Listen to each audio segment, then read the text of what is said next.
It's the most famous bus stop in Nebraska, just outside Memorial Stadium, and these buses drop off the coach and his team as they get ready to take on the Kansas Jayhawks.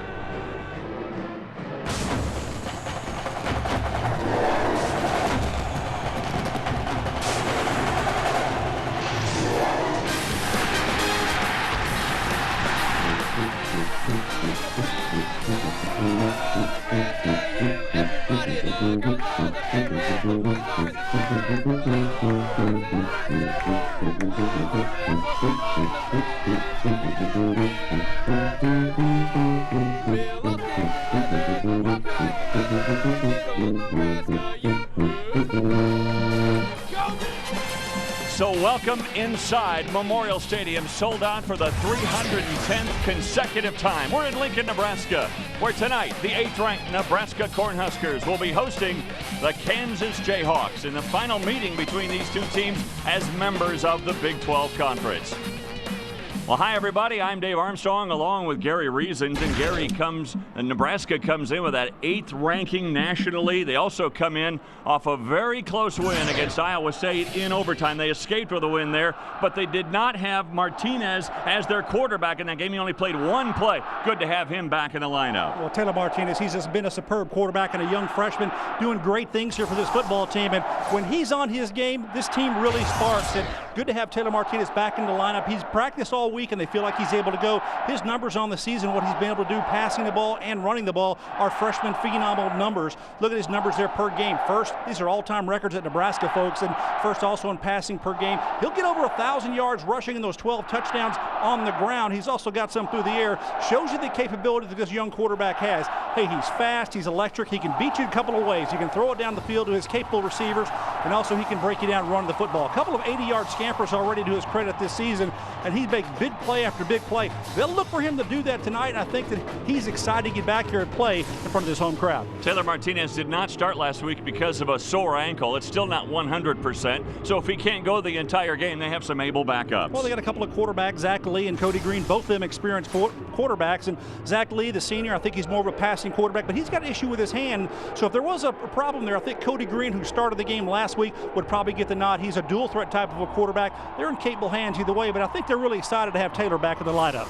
So for Nebraska, with that escape against Iowa State last week, different story for Kansas. They've had a tough year, but what a week and what a comeback last week against Colorado. That's a character builder for your team. Turner Gill's got to be excited about how his team fought back in that fourth quarter, down in that football game. He's coaching his heart out on the sideline to get his guys going the right way, and guess what? They responded. 35 points in that fourth quarter is a record, folks, for Kansas, and I tell you, with one of the second largest comeback in NCAA history, and he spread the ball around them. Every part of the team pitched in. The defense got a score late in the ball game, and the offense was just superb. Now, Quinn Meekum, who got the start in that football game, the second start for the season, played well, very efficient, and he orchestrated that. So we're excited to see him play tonight with this Kansas Jayhawk team. Well, Meekum was perfect in the second half. He was 12 for 12. He was great. But again, as you pointed out, those 35 points scored in the fourth quarter, that's the second most in NCAA history and the biggest comeback ever for KU. I think it's a good thing you can build on. Turner Gill's got to be very happy about the character that his football team played, and he's preached that to his football team.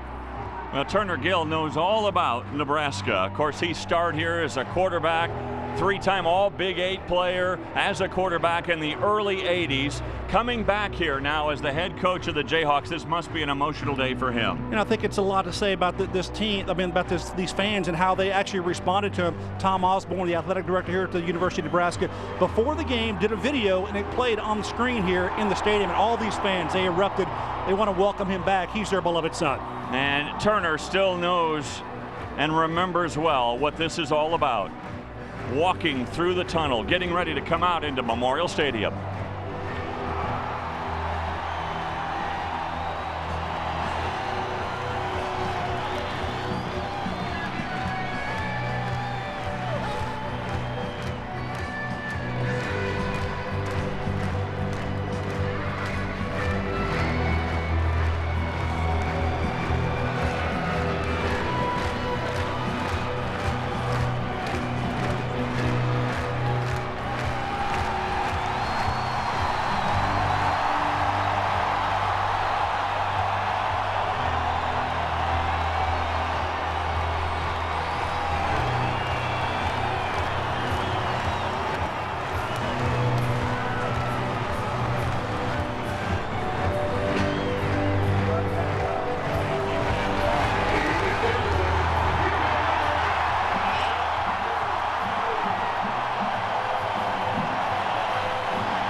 Pelini guides the Nebraska Cornhuskers out onto the field here at Memorial Stadium. When we come back, we'll visit with Turner Gill, a beloved son of the Nebraska Cornhuskers. That's coming up next.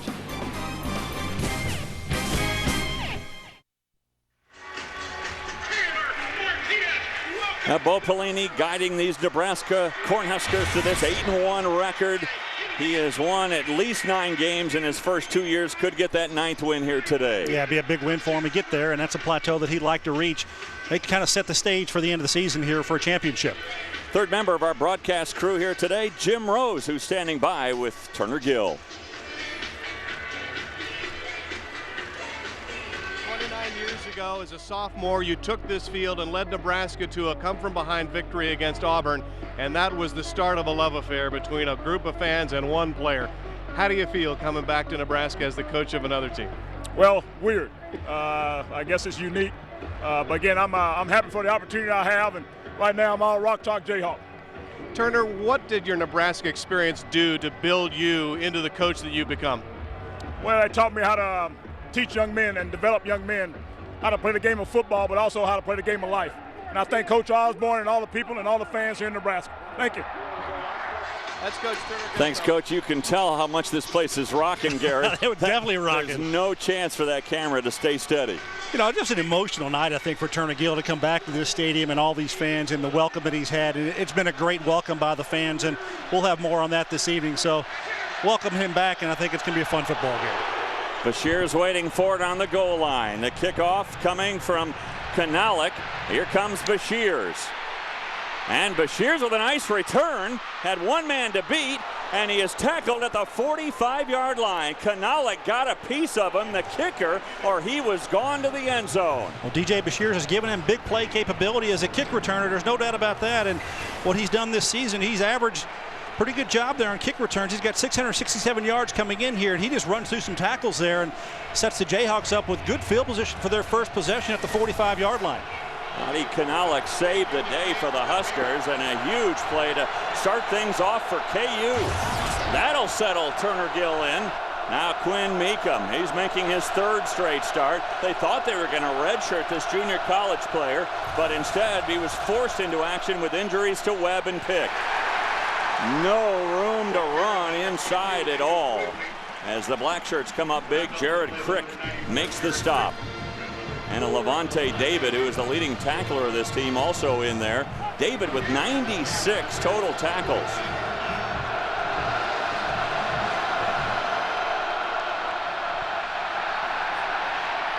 Play action.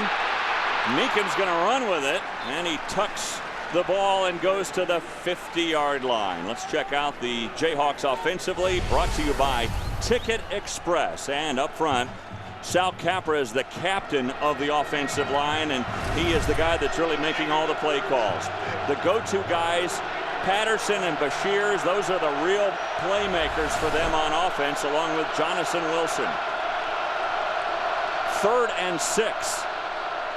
Meekum back to throw, and wide open on the flat is Angus Quigley, the running back, and someone left him uncovered. Well, what you're seeing from Quinn Meekum to start this football game is a very accurate quarterback. And Dave, last week, he completed his last 17 passes in a row. He was 12 for 12 in the 4th quarter and picking up right here where he left off. So Quinn Meekum now in his 3rd start for Kansas, showing that they can move the football through the air with him throwing the ball.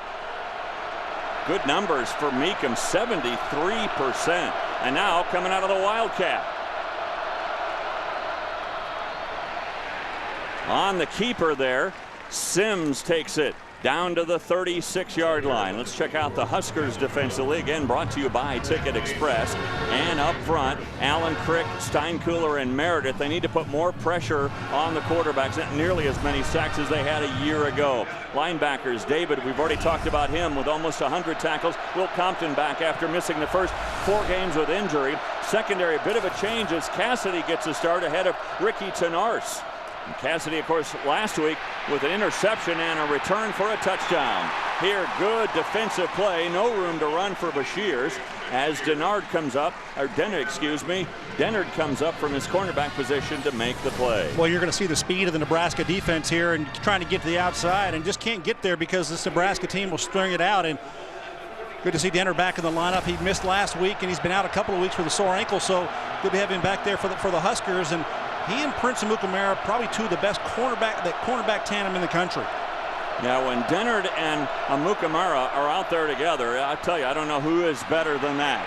Sims, well, they tried a little shovel pass, and it went almost nowhere because Levante David was there. A good job here by the defense of not allowing a big play to happen. This is a shovel pass right in the middle there and trying to get things going. But obviously James Sims tackled right there at the point of attack. I think it was Levante David coming in and making a nice play.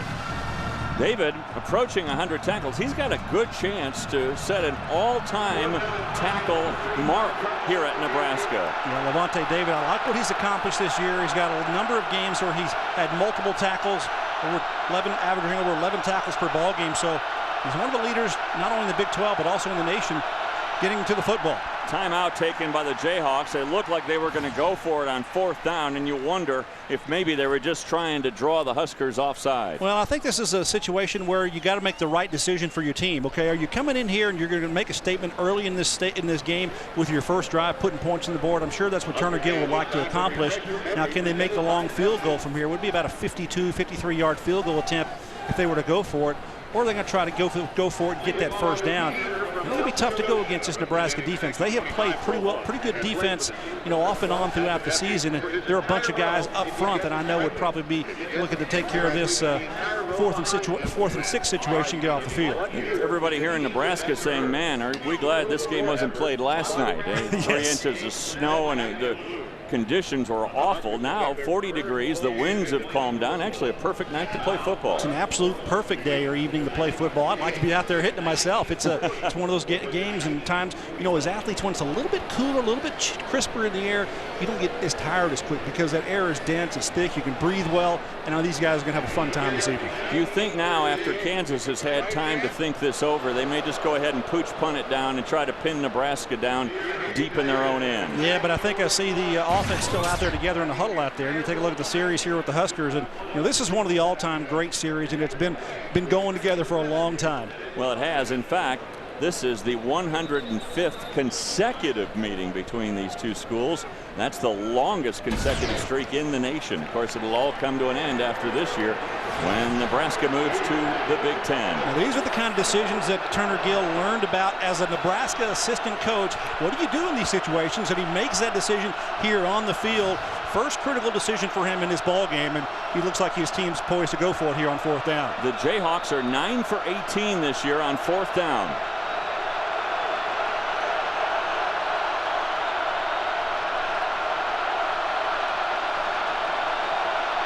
Surprisingly, the crowd is roaring loud, but they're not all that, not overly impressive here early on.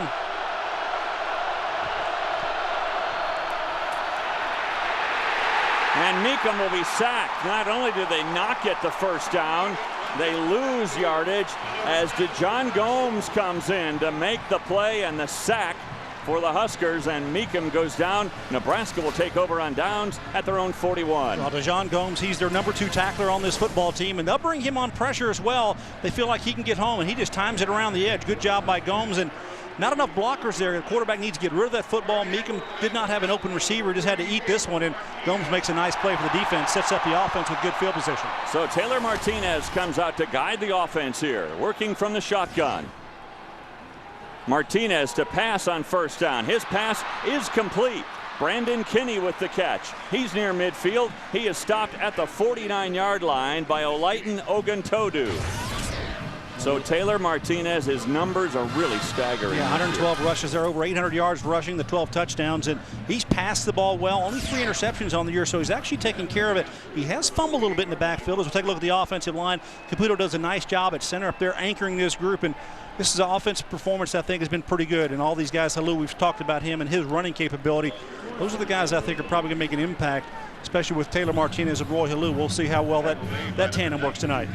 Starting lineups brought to you by Ticket Express. So 3rd and short now facing the Huskers. As they have the ball right at midfield, they need to get just past the 49 of KU for the first down. From the I formation. Halou dotting that I. And the give is to Halou. Stopped at play. the line. He does not have the first down. Stopped by Jake Laptad.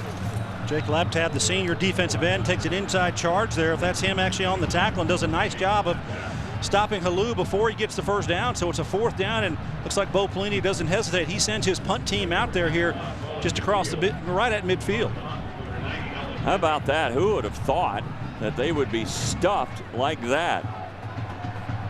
Damon Patterson waiting for it at his own 10-yard line. Henry does all the kicking chores except for kickoffs. It's the only thing he doesn't do. He punts and is one of the most special place kickers in the country. Fair catch by Patterson, so Kansas will take over on offense from their own 13-yard line. We've got a timeout. First quarter action, no score from Memorial Stadium.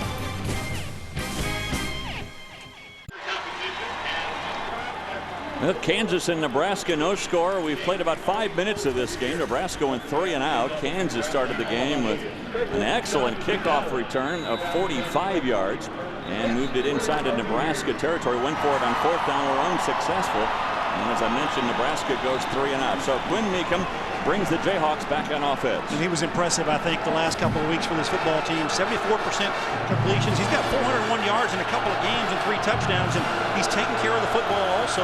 He kind of gives them that hope that they can throw the ball and gives them a threat when they're actually trying to do a run play action there. So I think Quinn Meekum has been a good fit here with a couple of quarterbacks that got injured this season. Play action, throwing downfield and too long. His pass was intended for Patterson, and he overthrew him. He's a junior college transfer from Snow Junior College, entering Kansas this spring, and he went through spring practice with them, so he did get some reps. He understands the offense now. Didn't get most of the reps early in this season because he had a couple other quarterbacks on their roster that they went with. Jordan Webb obviously got the start for most of the games, and Cale Pick. Those guys were in a heated battle to get the start. He was expecting to actually redshirt, but Quinn Meekum got called to duty. Sims with the run. He gets it up to the 15-yard line. Dennard there on the stop, along with Austin Cassidy. You run in the heart of this Nebraska defense right there with Jared Crick and Baker Steinkuhler. Inside running here, I think, is pretty tough against this defense, and those guys have played well. And Dennard, who was a pretty good tackler in his own right, coming up to make the stop there. And Jared Crick, he's been pretty impressive this year, albeit he's not there with Ndamukong Suh. He's got Baker Steinkuhler as his run mate inside. 3rd down and 9 yards to go. Meekum. Well, that was a busted play. He threw it at the feet of his intended receiver, Quigley, coming out on a screen. Crick and Meredith were really putting some pressure on. Yeah, it looks like there may be a penalty, though, against the Nebraska defense, and we'll see if they sort this out. I'm not sure exactly what it's called here, but it looked like something the umpire had thrown a flag. Our referee is Carl Richens. Number 55, defense.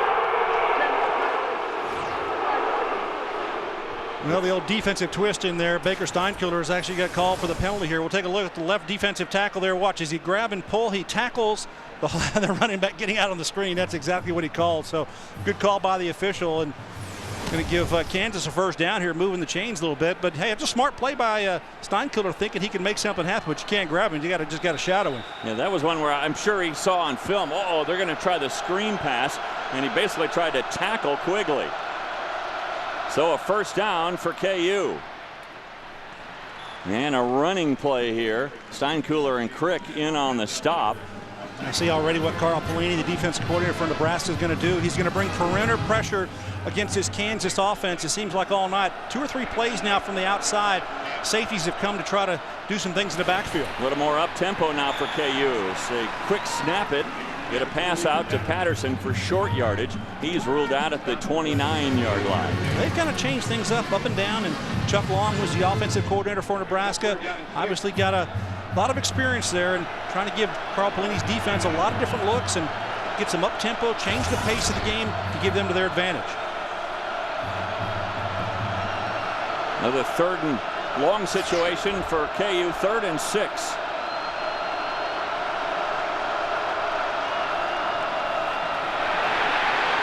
And down goes Meekum.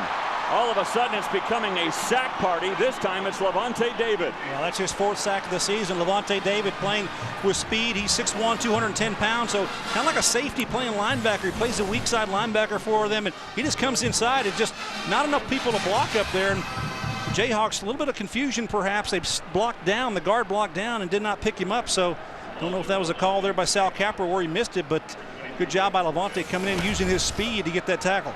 Rojas to punt it away. Burkhead waiting for it, and it's a short punt. It will take a Kansas bounce and be down at the 35-yard line. So a 41-yard punt with no return. Well, nothing scathed right now for Turner Gill coming in here. You know, we talked about the reunion of him coming back to this stadium, and obviously it's one of the things where he did some remarkable things for this football program over the time that he was, a player here, and had a long stint as an assistant coach, and obviously, he's one of the players that you can always think back of Nebraska, and one of the big ones here. And obviously, he led this team to 3 consecutive Big 8 championships. His senior season, he was number 4 in the Heisman voting, and boy, he just was a spectacular athlete and fun to watch on the field. Jim, you've been following Nebraska football for a long time, and you know how beloved Turner Gill is here in Lincoln. He is one of the truly most beloved players of the last generation, Dave and Gary. There's no doubt about it. And largely because of his personality. He was an outstanding athlete surrounded by great athletes. Remember, he was here when Mike Rozier and Irving Fryer were here, the scoring explosion team of 1983. But Turner was the catalyst for that because he distributed the ball. He was the guy that ran the football team. He kept them together. And it was his steely resolve. And if you look at him today, he has not changed from the time when he played here. He used to drive Nebraska methodically down the field in that 1981 Missouri game that was 0-0 until the very last drive of the game, and Turner scored to give Nebraska the points it needed to win. And then in that Orange Bowl, lost to Miami of Florida. He is unflappable, or was unflappable as a player, and he has become that at Kansas. And I think that's one of the reasons he's such a great candidate to be a very successful head coach, because he's very consistent. Players and staff know what to expect out of him. Thanks, Jim. Good perspective from the sidelines. Halou finds a hole across the right side and gets it up to the 40-yard line. Stop is made by Greg Brown, who is making his second start. You see the numbers on Halou and what he's done this season. 7.3 yards per carry, and he and Taylor Martinez both over 7 yards.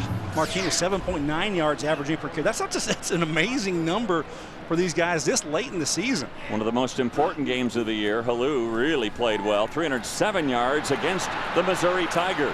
That basically was for the Big 12 North, and certainly Nebraska still in the driver's seat, although Missouri won again today to keep the pressure on the Huskers. Yeah, the Huskers still have to continue to win, but I think they've got a good shot to get what they need to get done with Taylor Martinez back at the quarterback position. A little bit unsettling when he was not able to play last week. They did put him in as a wide receiver. Kind of hurt his stats, though, on the year, because those numbers count against that game as he participated in the football game. And as you see, take a look at the 2 quarterbacks on the sideline, Cody Green and Zach Lee there, who called the signals from the sideline into Taylor Martinez. 3rd and 5, plenty of time, and this one way overthrown. Pass was intended on the outside for Kyler Reed, the tight end, and it was 10 feet over his head. Well, Taylor Martinez threw that kind of awkwardly. He didn't set his feet, didn't come down and throw it. He just kind of launched it over there, and that ball just kind of took off on him. There's not a lot of wind here in this stadium tonight. I'm sure Jim could talk to us about that, but watch his footwork here. I don't think he really steps into this and sets. He throws it across his body, and very vertical there. You want to step into that and bend that front knee to have some velocity, and the ball just went up in the air. So Henry to punt it away again, and this is a beauty. It'll force Patterson all the way back to the 6, trying to break outside. And here come all the black shirts on special teams. They come at you in waves, and a return of only a couple of yards. It'll be Kansas starting deep in their own end at their own 7-yard line. Graham Stoddard was the one that finally brought Patterson down. Good coverage there by Nebraska getting down. Patterson, who's got breakaway speed. He's got the ability to make a big play, but just nothing there because he got good coverage by the Huskers.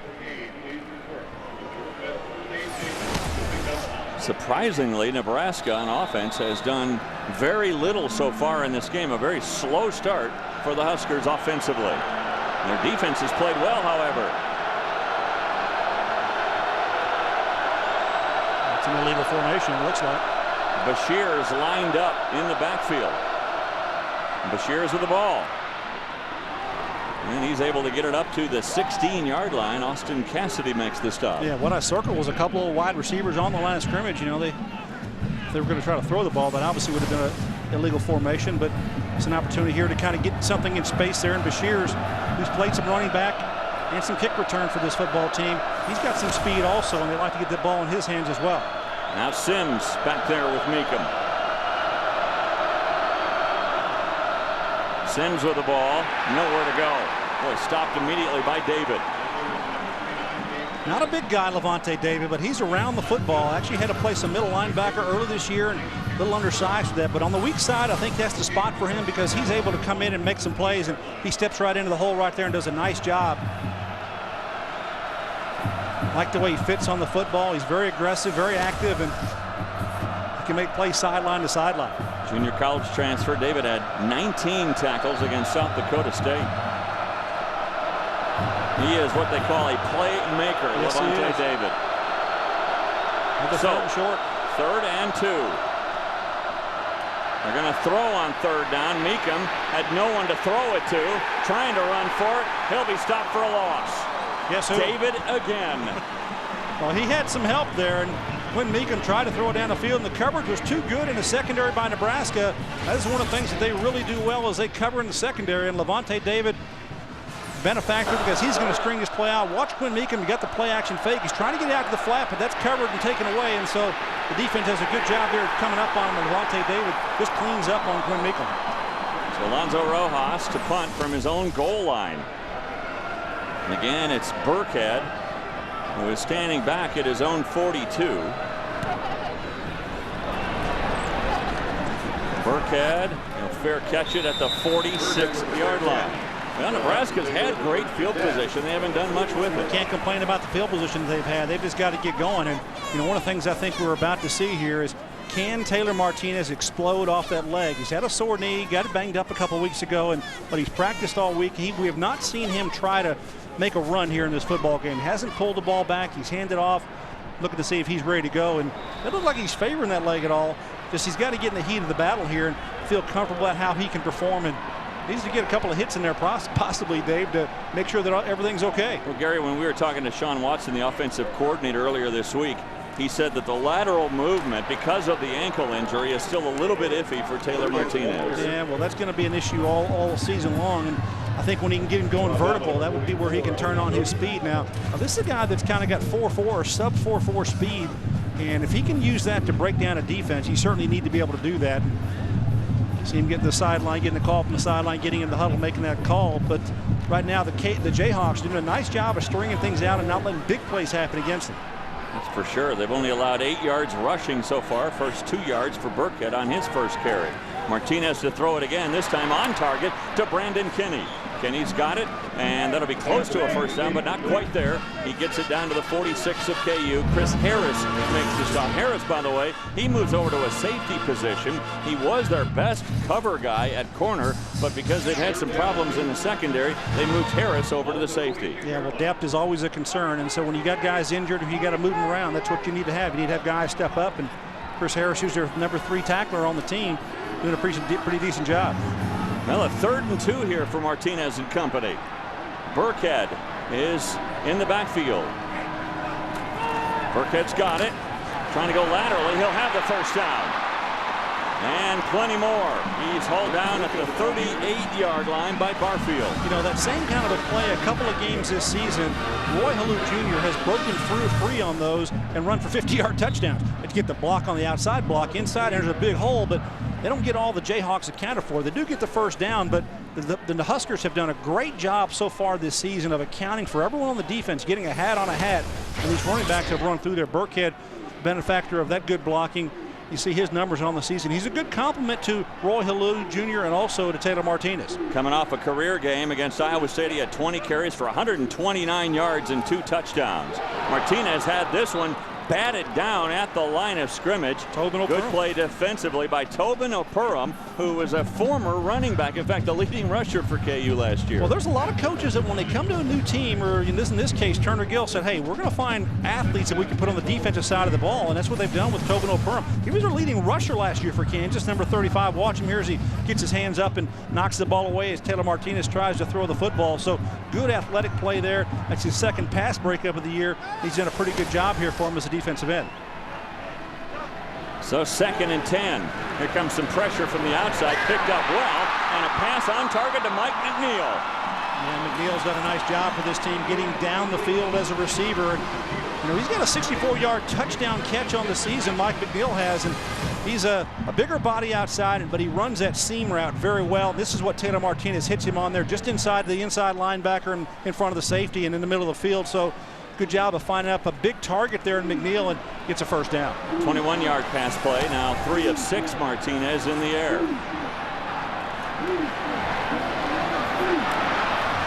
And Burkhead runs into the line at the 15-yard line, a gain of a couple. Yeah, a little wildcat formation there, getting Taylor Martinez out as a wide receiver. Burkhead takes the direct snap, and he and Roy Halou Jr. now in the backfield for the Huskers. And looks like that Halou's coming out. We're going to bring Brandon Kinney back in the football game for the Huskers offensively. We're going to stop play here. Looks like some equipment is out on the field here at around the 27-yard line. They'll go out and pick that up. It's one of those things where it's cold out. You get your hands in that basket there. Kind of a hand warmer. One of the Nebraska players had that on there. And doesn't need it anymore. It's not that cold out. It really isn't. Really the windows open here. It's great. From the shotgun, Martinez gives it to Burkhead, and he is hit right at the line. The Jayhawks are really targeting the running game, and a big hit in the middle. Looked like Justin Springer was there, and then Steven Johnson. Watch Steven Johnson come to the right side of the screen and meet Burkhead right there in the hole. Good job. That's why you form up, and 235-pound linebacker doing a good job of hitting there. He's a number 2 tackler on the team for the Jayhawks, and steps up and makes a nice tackle on Burkhead. Pretty good for a former walk-on Johnson. So it's 3rd down and 8 yards to go. Officials coming in, going to reset the play clock here. You know, the ball got kicked before they could snap it, so they'll reset that.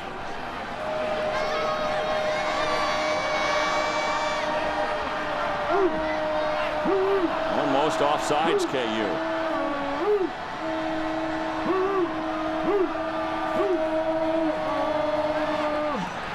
Good pass on target again. All of a sudden, Martinez, he's hit 3 in a row. Another one to Kinney. This one for 11 yards and a touchdown. Well, if you've ever had any questions about Taylor Martinez as a thrower and his accuracy, well, this one can kind of just put all that to rest, because what he throws here is a quick little slant. He's got to put this right on the receiver, Kinney, who's got a defender right with it. That's a perfect ball. Well thrown to him, and obviously easy to catch. When you can see that, we're coming right to you just like that. Good camera work, guys. Kinney does a nice job of pulling that ball in. That's the accuracy that they've seen in this young man. Hasn't been there all the time, but he certainly is capable of doing that. Just needs to work at being more consistent. 1st and goal from the 5 again from the Wildcat, and walking into the end zone untouched, Rex Burkhead. Touchdown, Nebraska.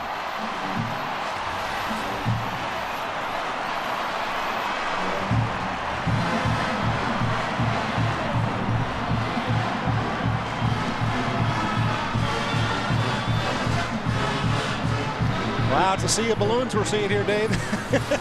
They're all coming out, and this is just a nice drive here. Good field position to start this, and Rex Burkhead at the Wildcat position back there at the quarterback spot, takes the direct snap and takes it in, and well done by Kansas, finally taking advantage of the field position they've had tonight. Henry with the point after. It's good. He's only missed 1 in his entire career. And Burkhead with his 6th rushing touchdown of the year. He had 2 last week. He starts Nebraska off on a good note as the Huskers lead 7-0. Bashirs grabs the kickoff, a short one that's at the 10, and look at Bashirs go again. Another impressive return for DJ Bashirs. Graham Stoddard yet again with the play to push him out of bounds. Look at Bashirs go. Yeah, not the deepest kick though, but Bashirs, you see the extra gear that he has. Get to the outside, make that step around the coverage there. It's an extra 5 or 6 yards, and he's got some big play capability. I've seen it earlier this season. He's done a nice job for him. 26 seconds to go in the first quarter. 7-0 lead on a Burkhead touchdown. Jim? And if there was one criticism of the offense a week ago against Iowa State fans, it was that maybe they could have run the Wildcat a little bit more. Burkhead was actually a high school quarterback through his junior year, so he's used to it, and maybe they could have run it a little bit more to be a little more, I guess, productive offensively against Iowa State. But I think you'll see a lot more Wildcat here tonight, guys, because they want to really go easy on Taylor's leg. Not a bad move. Burkhead, by the way, the leading rusher for the Huskers in this game. He has 16 yards and, of course, that 5-yard touchdown for Burkhead. And that'll be the end of the first quarter of play. So after a sluggish start offensively, Huskers looked good on that last drive. Martinez started to get on track, and then they handed it to Rex Burkhead, or actually took the snap and scored the touchdown for the Huskers.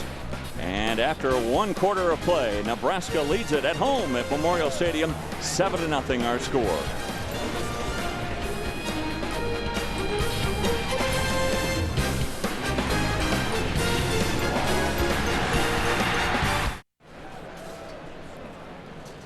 Rather subdued crowd here at Memorial Stadium as Nebraska takes a 7-0 lead at the end of the first quarter on a Rex Burkhead 5-yard touchdown run. With Jim Rose and Gary Reasons, I'm Dave Armstrong, watching Turner Gill return to a place where he starred as a quarterback in the early 80s for Nebraska. Now coming back, as he told Jim Rose at the start of this game, it's just weird coming back here and being on the other sideline. Yeah, and he talks about, discipline and teaching his football team that. And I think that's something that he'd like to continue to instill that in his football program. And so we had a chance to visit with Turner Gill about teaching discipline to his football team.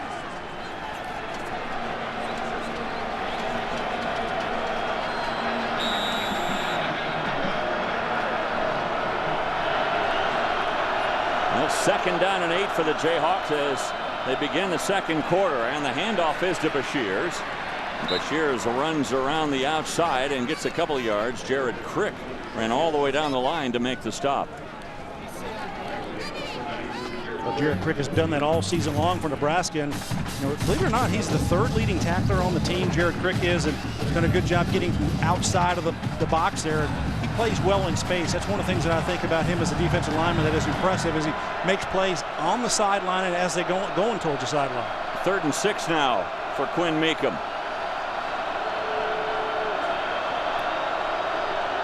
Two receivers on each side of the ball.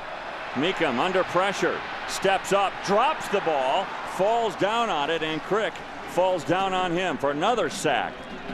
Here's Nebraska that came into the game with only 20 sacks all year, and that's the 3rd one of the night. Yeah, pretty good job there in the secondary. Most importantly, they're covering well, and they're bringing them up front, get a little heat there, but Quinn Meekum really had nowhere to throw the ball because the secondary did a good job and just kind of all collapsed on him. He had nowhere to run.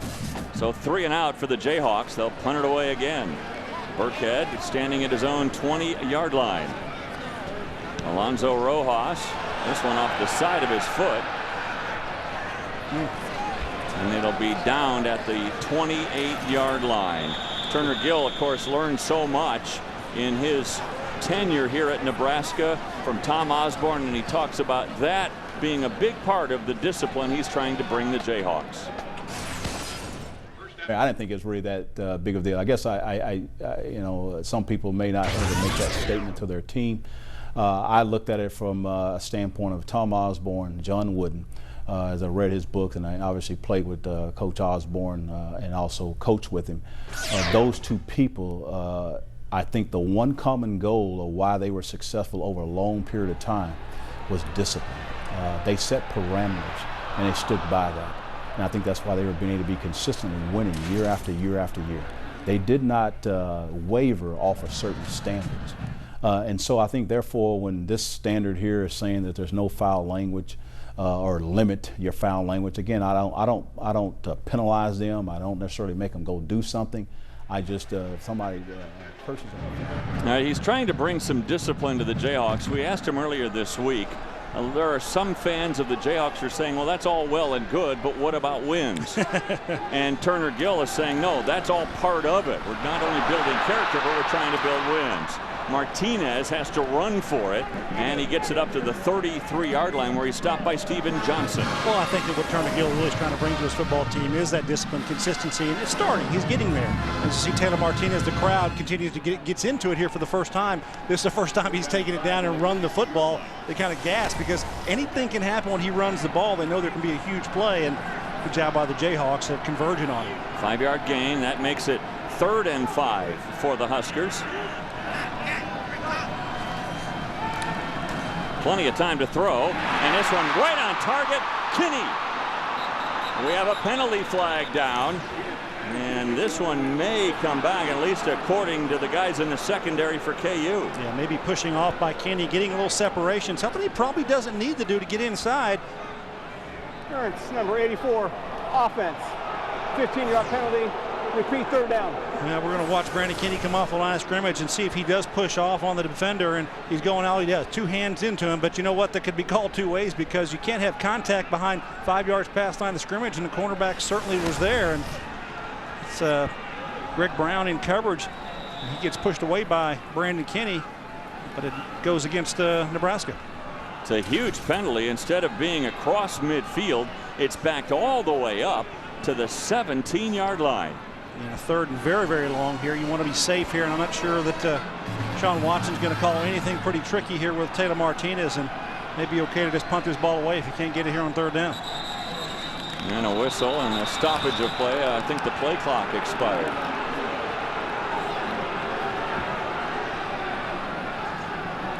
That was a quick play clock if it was. Prior to the snap, false start, number 58, offense, 5-yard penalty, still 3rd down. That's the center. He must have moved the ball a little bit or something. Maybe he thought the snap count was one thing, and I didn't see it though. So Bo Pelini obviously asking the side judge there actually what's going on. Bo Pelini telling us that those 3 inside guys, Caputo, Williams, and Henry, are the heart and soul of their offensive line.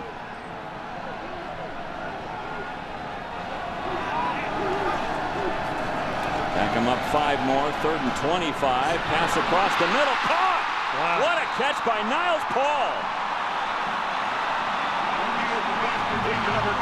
I'll tell you, Philip Strozier's right there in coverage, and I'm surprised that Niles Paul catches his ball. It's a little bit high, but he goes up the highest point. Watch him come inside here. Paul, one of the leading receivers in all time here at the University of Nebraska, does a great job of going up, grabbing that ball, and more importantly for the Huskers, getting a 1st down. And Strozier didn't make huge contact on him. Possibly could have knocked that ball loose. And a 1st down, a big 1st down conversion for the Huskers. Alou waited a little bit for the blocks in front of him, and he is downed at the 40-yard line. Chris Harris comes up from his safety position.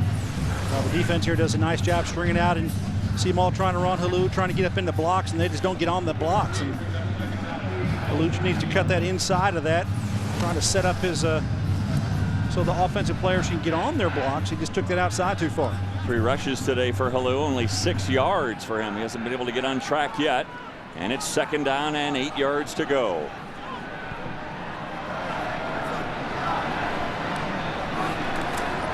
Burkhead from the Wildcat again. And the handoff. Go outside with the ball. Gain of about 3 yards here as Halou able to get it up to the 43. Well, 3rd manageable here. 3rd and 4 it looks like for Taylor Martinez, and changing personnel here. Gonna bring a different group here offensively for Nebraska.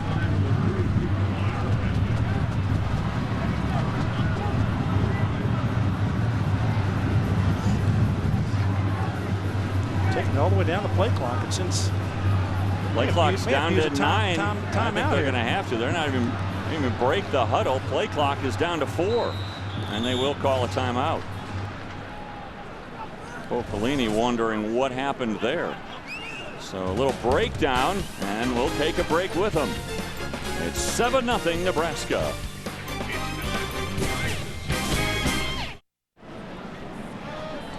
10:07 to go in the first half. Nebraska out in front here at Memorial Stadium in the longest continuous series in college football over Kansas. Niles Paul just got a terrific ovation from the fans here. It's been quite a time for Niles lately. He's really not met his own expectations, much less those of the fans who saw him as the next great Omaha, Nebraska football player to join the ranks of Johnny Rodgers and his uncle Amon Green and Eric Crouch. No doubt this is a guy who they really have heaped great expectations on, fellas, and he hopes to meet them at the end of the year. Thanks a lot, Jim, as Paul perhaps could be a target here on 3rd and 5 yards to go for Taylor Martinez and the Huskers. Paul, of course, a lot of Husker fans will look at that game against Texas where he had 4 drops in that game. No drops here today. He is the go-to guy, and they get another first down. You know, I think that says a lot about Niles Paul and his character, too, to be able to bounce back from a game like that and come back in and play so well. Well, the following week, I remember that game well. He actually had another long touchdown pass thrown to him. He also dropped another one, though, but he came back into it. So Niles Paul has been up and down, and those are his numbers on the season so far. So, you know, he can make big plays here for this team, and he's a good complement to the run game that Nebraska has. Another first down for KU. Alou comes into the picture. Martinez on the keeper, doesn't have that outside burst, and you wonder about that lateral movement. Able to only gain 1 as Chris Harris comes up. I'm not sure that there was a Kansas player, may have been in the neutral zone just standing up there. I'm not sure they were ready to go when the ball was snapped, and I'm not sure if there was didn't see a flag thrown on that, but it looked like one of the defensive linemen were standing right. Look, is he offsides? Is he at the line of scrimmage right here? Really unique to see that happen.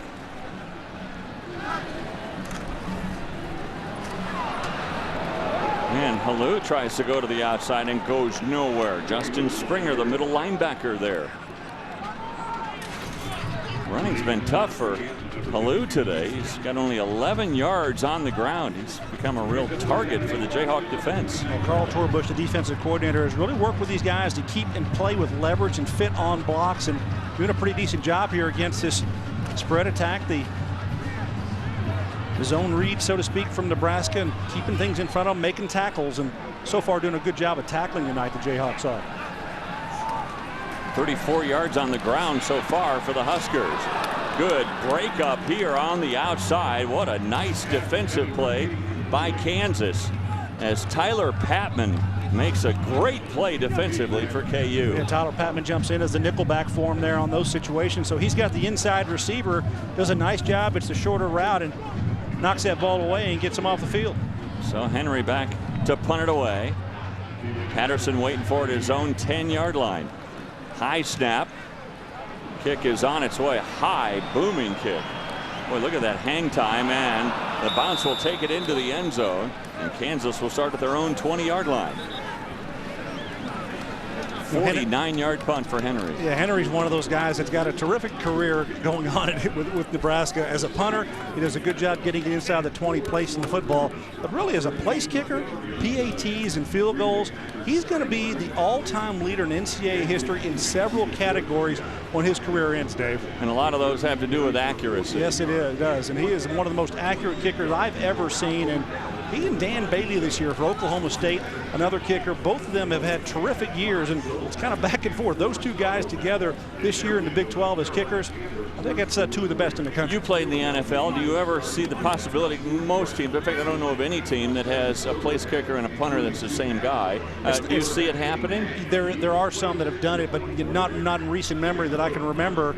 But obviously, he can certainly be a benefit to a team where he can do dual jobs. And guess what? That opens up another roster spot for someone at perhaps on an NFL roster. And, you know, he might ask for a little more cash because of that too. So works well in his favor. Well, it's interesting. Alex Henry is one of the all-time greats and should be the all-time leading scorer in Nebraska history when he's done. Jim? And what a bargain too, Dave. He was a walk-on. He came to Nebraska on academic scholarship. He was primarily a soccer player at Burke High School in Omaha, went to Catlin Magnet Center, Beveridge Junior High, and Burke High School. He was playfully referred to as sort of Napoleon because he bears a little bit of a resemblance to Napoleon Dynamite.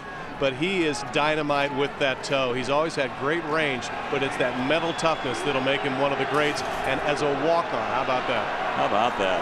Quinn Meekum, he'll not be a walk-on in the NFL. No, I don't think so. He'll be a draft choice, and he won't be Mr. Irrelevant.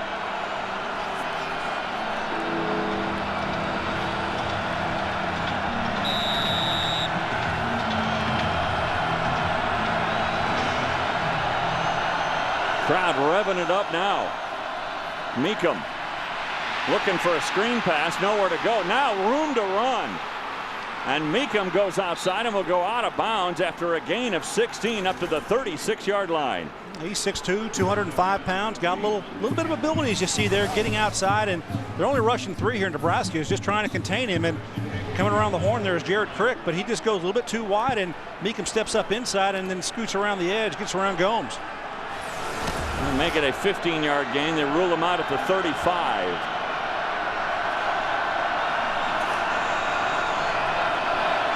Receivers, 2 of them to the low side, 1 to the high side. Looking to the high side, nothing there. And so Meekum will come back. He was actually looking on the outside for McDougald, but he was well covered. Dave, you said the one thing there, nothing there. There really wasn't. Yeah. Everyone was covered very well by Nebraska in the secondary. Nobody was open. He had 3 players out in the route, and there were just red shirts by him. You see on the outside there, there's nowhere to throw that football, obviously. And Alfonso Dinner doing a nice job at the top of the field.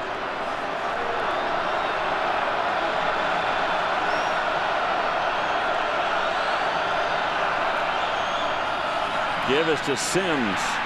He's hit after a short gain. Levante David again. Levante's got about a half a dozen tackles already. I don't have the stats, but it seems like he's around the football all the time, and that's what you want from an active linebacker.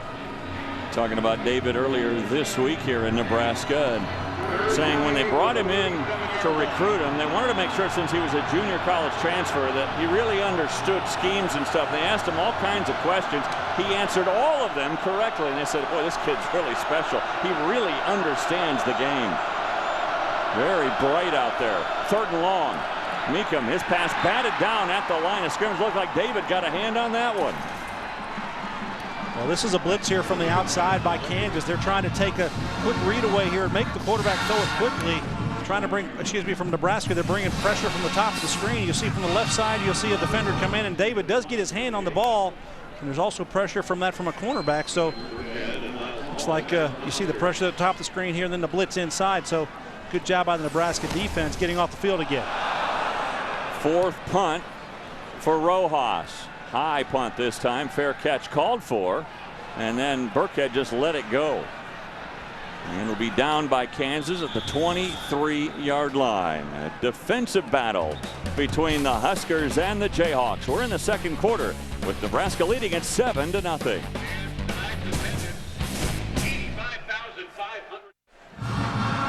Sold out yet again here at Nebraska. They've been sold out every game since 1962. The Huskers lead at 7-0. Coming up at the half, and we've got 6 minutes and 45 seconds till we get to that point. Jim Rose will sit down with Nebraska women's basketball coach Connie Yori. The men started their play last night. We'll show you some highlights from that game, an 8-point victory for the Huskers, and highlights and stats from this game.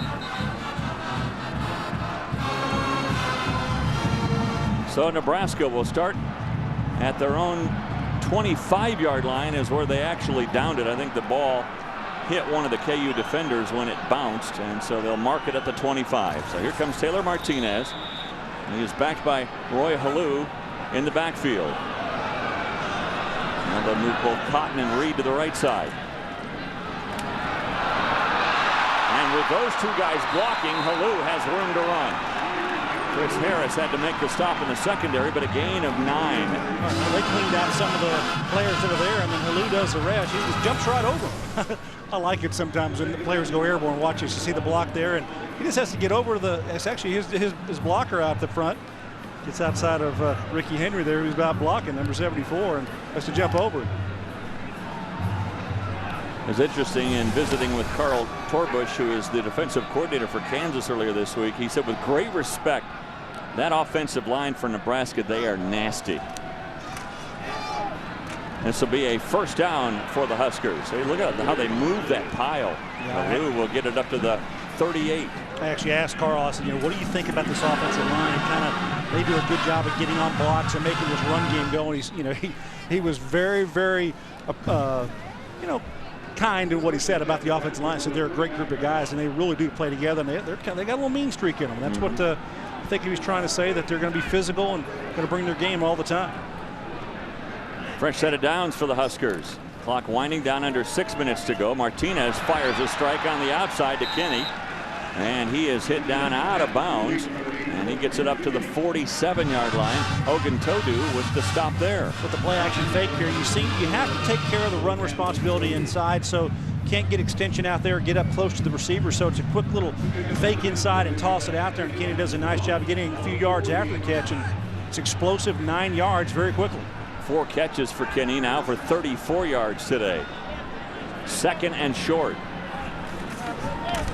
On the Wildcat again. Burkhead will keep it himself, go across midfield, and he'll have a first down.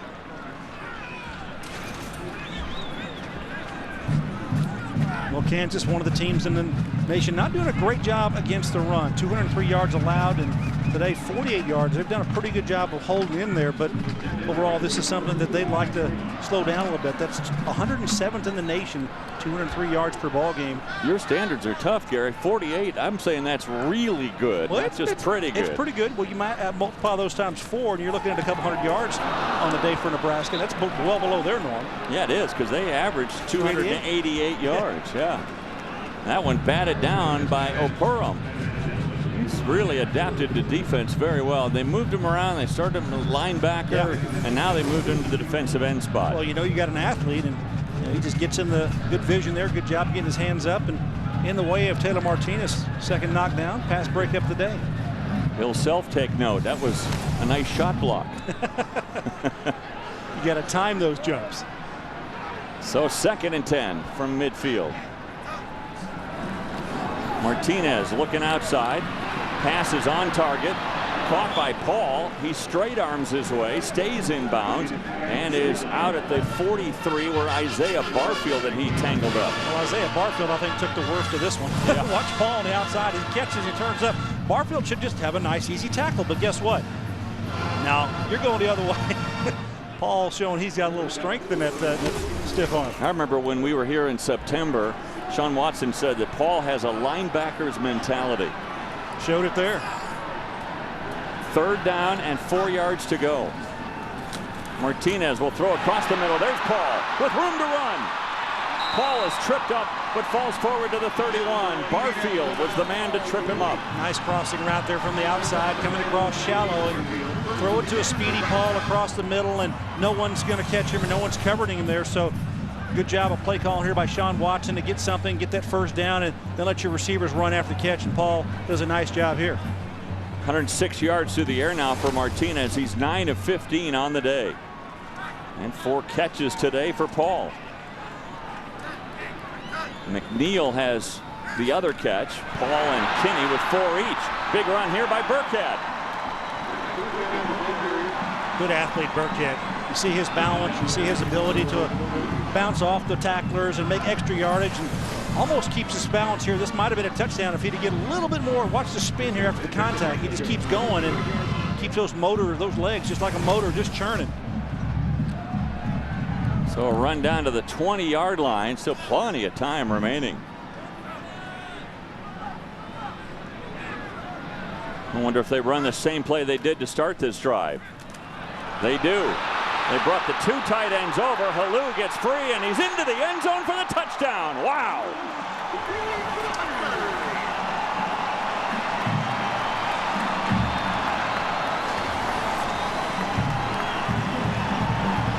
Well, kind of a slow start for Nebraska early in this ball game, but they've certainly turned it on here of late. Martinez throwing the ball well, and then the runners here, they're doing a good job. Burkhead, and then Halou actually gets the payoff, and a nice job here. Watch the elusiveness of Halou Jr. as he scats inside, then bounces back to the outside, playing off the block there, and then the speed. It's not two-hand touch. You got to tackle him, Chris Harris. You can't let him run through there. It's not a good job by your free safety coming over making a play. Henry with a point after. That's automatic. and a 9-play, 75-yard drive for the Huskers. Halou scores from 20 yards out. That was the exact same play, really, how they started the drive way back in their own end, and they came back with it from the 20. Yeah, it's a good job of Nebraska just converting on situations, and I think they've made some offensive adjustments here with Sean Watson getting the play call into to Taylor Martinez, and he's operating a little bit better. He's had a couple of poor throws, I think, but overall he's gotten the ball to his receivers, and obviously on the outside, Niles Paul's catching the ball well and making some yards. Brandon Kinney also. So I think the passing game and the run game seem to be both pretty well balanced here. You know, we talk a lot about this ball game with Kansas, you know, and Nebraska coming to an end. You know, this is the 105th consecutive time between these two football teams, and it's obviously one of those that is going to come to an end, and that's a serious Jayhawk history that we have that. And you know, we saw Turner Gill play. Well, there's some other guys that have played, and you know, one of the greatest of all time to play for the University of Kansas is obviously, well, good old Gale Sayers here, and he takes this run long, and this is a run against the Huskers from a long time back. And Gale Sayers obviously a great career at Kansas and one of the best ambassadors, still works with the program and does fundraising for them and works in the community, and one of their beloved sons, much like Turner Gill to Nebraska. Absolutely. Gale Sayers, a legendary figure at Kansas with one of his runs for the Jayhawks. 99-yard run. Pretty good job, huh? For a touchdown. Turner Gill's team now has to come from behind again. Do they have another comeback in them? Last week, of course, that comeback against the Colorado Buffaloes. In that game, they were down 45-17. Looked like they were going nowhere fast. Even Chuck Long the next day said, the offensive coordinator, goes, we kind of woke up the next day going, what happened? Exactly. All of a sudden, they flipped on a switch, and 35 straight points by KU. Well, the Jayhawks, I think, have done a decent job of holding the point production down here from Nebraska. I don't think they've solved the mystery of how to slow this offense completely down. Only 14 points scored here in the first half with 3 minutes left to go. So I would think that Carl Torbush is probably pleased with his defensive job so far. The offense from Kansas needs to get on track. Kanalik to Bashirs, 3 yards deep. Bashirs this time will not get to the 20. He's had 2 big returns in this game, but that time stopped shy of the 20-yard line. Well, that's just good coverage by Nebraska, getting down the field and making a play inside the 20-yard line. That's what you'd like to have happen. And you know, 3 minutes here. You don't think you're going to be real cute if you're Kansas. You don't want to have any kind of mistakes. When Meekum coming back, and you take a look at Bashirs here on this return, you can see the coverage there by Nebraska, and a pretty good hit too. Kind of can't blame Bashirs for trying to bring it out. He's had 2 big runs. In hindsight, maybe should have taken it just at the 20. The run here by Quigley, and he'll gain a couple. 2 timeouts remaining for each team. Yeah, I think that Nebraska may be trying to utilize their timeouts. If they stop them here, I would be surprised if Kansas accelerates their pace. They need to perhaps get off the field here. They have to punt. They won't leave a whole lot of time for Taylor Martinez to operate with the offense. Bashirs in the backfield. That's Beery in motion. Bashirs, he's got the handoff, trying to bust outside. And a short gain again. Gomes came up from his safety spot to help on the stop. Also there was Amukamara. An unbalanced formation by Kansas, bringing the strong side all the way over here. And Bashir is supposed to go back door, but he doesn't go there. He goes to the front side where all the people are. So that's a mistake by Bashir's not going where that play was called. So a timeout taken here. 2:19 remaining. Nebraska's the one that takes the timeout. Yeah, they want to get the ball back again. No doubt about it. You know, if they feel like they can stop them here on 3rd down, they've got to use another timeout and perhaps get the ball back with over 2 minutes to go in this half. And that's plenty of time for them to make some explosive plays. We've seen them score from out. All they need is about 8 seconds. You know, just however long it takes to run down there. It seems like they make it a huge play after huge play this season. They strike from out. We showed a little graphic earlier in this ball game about how explosive they are. Jim? This has been a really good half for the Blackshears fellas. The statistics tell the story. They've given up so few yards. They've gotten 4 sacks. They want to start playing consistently better. No longer are they going to allow the excuses that they've had the last few weeks. We'll talk more about that in the second half. Well, they've only allowed 24 yards on the ground, 39 yards overall in this game. That's it. 39 yards total offense for KU, and it'll be 3 and out here as Beery can't make the grab that would have been plenty for the first down, but it'll be 3 and out. And they helped Nebraska. Didn't have to use a timeout by throwing it incomplete, so the clock stops, and now you got the punt team on the field. Been a tough go for Meekum.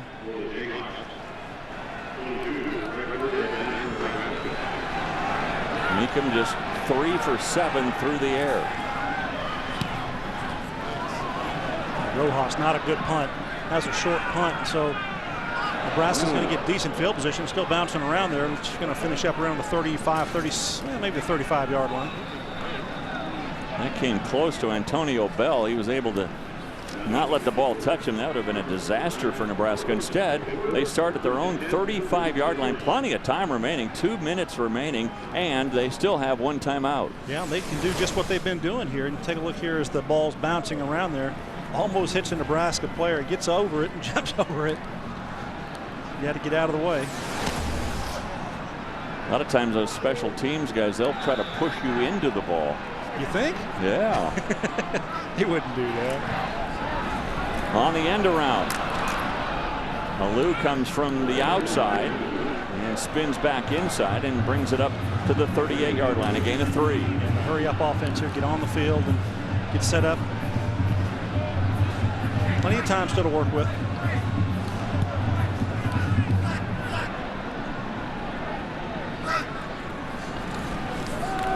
On play action, Martinez throwing into double coverage, and it was almost picked off. Pass was intended for Kyler Reed, and Oguntodu almost had an interception. You said double coverage. Well, there's actually 3 guys out there, Dave, and you got the cornerback up front, you got an expanded linebacker who comes to the outside, and then you got the safety over the top. So Taylor Martinez trying to throw this in there where he doesn't have a reason to throw it in there, and almost had one go the other way from Kansas. So 3rd and 7 for Martinez. Clock stops with 1:30 remaining until halftime.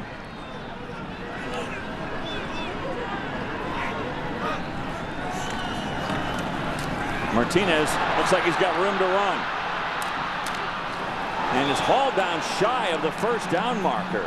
What a good play on the outside from Anthony Davis. Good job of coming up and tackling a speedy quarterback. But you know, Dave, I don't think that Taylor Martinez has the confidence in his leg and his high ankle sprain to be able to run as well as he has, because the old Taylor Martinez that I've seen early in the season, he would cut that ball right up the middle of the field and just take it north and south, and he's trying to run out of bounds, not in well short of the first down.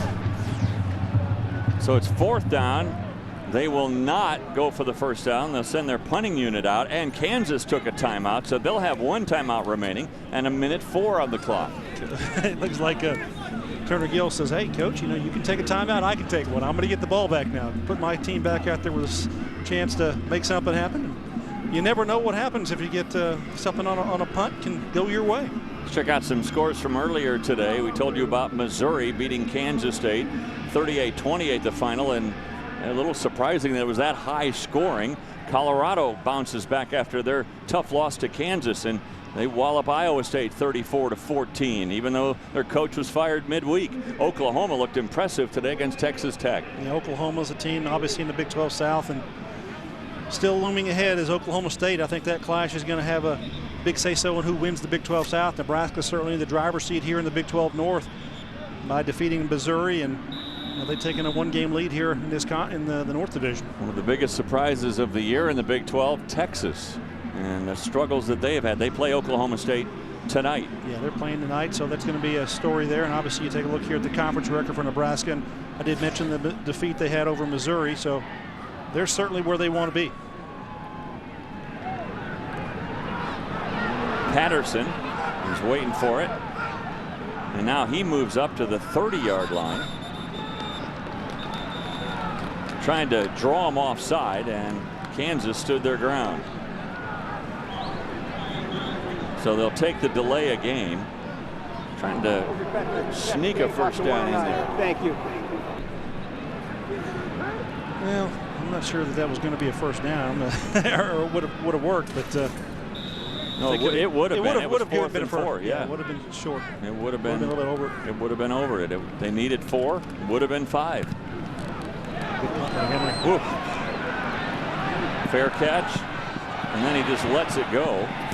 Actually take a Kansas bounce and come back to the 14-yard line. But another impressive punt for Alex Henry. He is a weapon on special teams. This punt of 49 yards. And he also does directional punting. What I mean by that is he can kick it right or left, and you can adjust your coverage that way as far as covering the kick. And the time he did a direction to the left and did a nice job.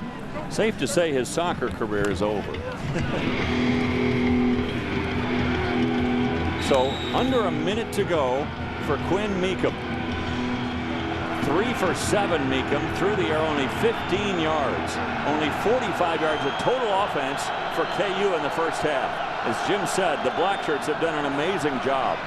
And the give here is to Quigley, and he just runs into a wall of Meredith and Steinkuhler. Yeah, when they get that poor field position after the punt to the 15-yard line, I think this is the right call by Turner-Gill to say, hey, let's just go ahead and hand the ball off and get out of here, and let's not do anything foolish that could perhaps turn the ball back over to Nebraska.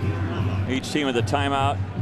Neither will choose to use it here. They're just going to let the play clock and the game clock run out to the half. Play clock now is showing 14. I don't think Nebraska would take a timeout, so you could almost take a knee here if you're Meekum. Yeah, I think you could.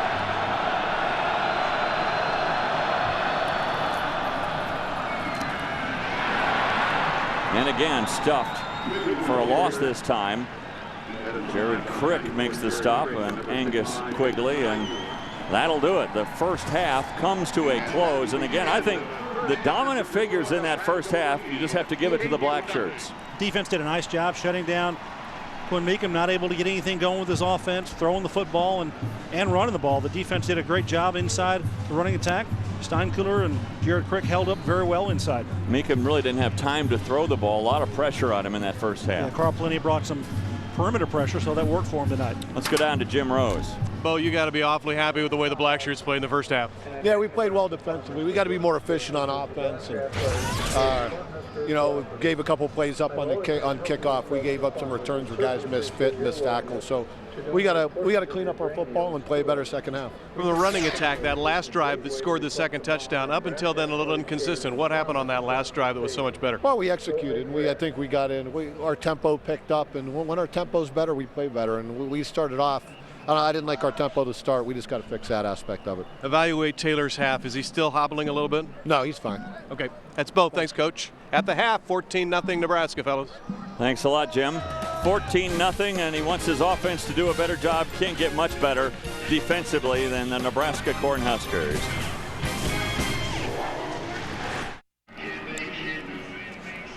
Welcome back to Memorial Stadium in Lincoln. Fans settling back into their seats. Players back out onto the field getting warmed up, ready to start the second half of play with Nebraska leading it 14-0. Gary, again, it was the Blackshirts that were really the story for the Huskers in that first half. Yeah, they heated things up early on Quinn Meekum. A little pressure on the outside, and John Gomes gets the first sack of the evening, and it didn't stop there because they continued to put pressure. Levante David, this is the first of 2 sacks that he's had this evening. The speedy linebacker showing his ability to get to the quarterback on consecutive plays here. So good job by the Blackshirt defense, and that's exactly what they needed here to come in, set the tone against a team that played very well last week, Kansas, in the fourth quarter. They've taken them squarely out of the ball game. David was 6 total tackles in the first half, including 2 sacks, so he's over 100 tackles on the year. So how will the Kansas Jayhawks make a comeback in the second half? With more on that, Turner Gill is standing by with our Jim Rose. Halftime, Coach. Overall, you got to be pleased with the way you played defensive football against their rush. What do you need to do in the second half? Offense just got to play well. I give credit to their defense. We know they had a very good defensive team, but we got to play better than that and help our defense. Our defense has held in pretty well. Special team is doing okay. We got to make some plays. We got to make some plays in every phase to win this game. Brashears has looked really good returning kicks. Well, he's a big play guy for it. He has good speed, good strength, and again, we're trying to get the ball to him where he can make him plays for us. Is Nebraska's secondary as good as advertised? Oh, very good, but we still got to make plays. Good luck in the second half, Turner. I got the theme of that, Gary. It's make plays. Yeah, they got to make plays. You know, one of the things I think that really can help them is get a turnover or two in this ball game. Make something happen. Haven't seen any balls on the ground, any balls really that Kansas has really had a chance to get in their hands. And when they get those opportunities, they need to do so. Marlowe and Niles Paul back deep for the Huskers. That's Marlowe waiting at the 5. Paul standing at the goal line. The kick from Jacob Brandstetter goes to the 5-yard line to Paul. He's hemmed in at the 20, somehow dances outside anyway, and a good return for Paul as he gets it up to the 28 or the 33-yard line. Good return. Brandstetter, the kicker, forced him out of bounds there. And good patience that time by Paul, just kind of jitterbugging around here, just trying to find somewhere to go and waiting for his blocks to get set up. And you see him, he does a good job of setting up the blockers, and then gets around the outside. And nice job, good field position to get started. So they marked it up to the 34-yard line. Nice return of 29 yards for Niles Paul. Back in their quarterback, Taylor Martinez. And you see today only 3 plays of 20-plus yards.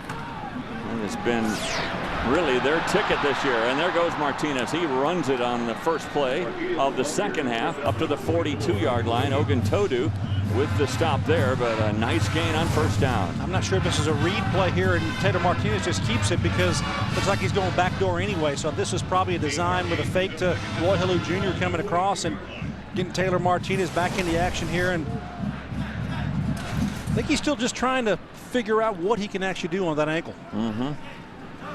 Gain of 8, 2nd and 2. Martinez, boy, that ball popped up in the air. Somehow he was able to get it back and actually gained a yard. Yeah, if there's one knock on Martinez that I've seen early in his career and this season here is that that ball does come out of his hands a little bit, especially in the running situation. You see that ball pop up there as the defender's making the tackle. That's Tobin Mopurum here, the young man who played running back for Kansas last year. He's got a couple of balls that he's knocked down and almost knocked that one out of his hands. Gary, 32 fumbles for Nebraska this year, but they've only lost 11 of them. Yeah, that's unique. The bouncers are coming their way. Oftentimes that doesn't happen so well. So taking care of the football is a priority for any football team. Now on 3rd and 1. Martinez keeps it himself, goes down the sideline, and is forced out by Chris Harris. That's not the speed that Taylor Martinez has been displaying the rest of the early of the season. And when I saw him break free, I'm thinking to myself, this is a touchdown here. There's nobody going to have the leverage on speedy Taylor Martinez. He should turn the jets on right there, but there's not enough jet fuel, I think, in that right ankle.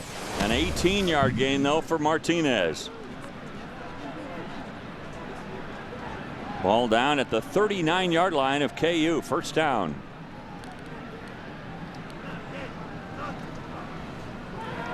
Play action pass. Plenty of time, and now the pocket collapses, and it'll be a sack. First one in there was Laptad. Yeah, Laptad comes all the way around from the left side and gets to the back of the pocket, and this is a long time in the pocket for Taylor Martinez. He steps up inside of it, and you see Laptad on the bottom of the screen. He's going to come up here to the top and go ahead and get Taylor Martinez from the backside. So a sack for the Jayhawks and a loss of 5.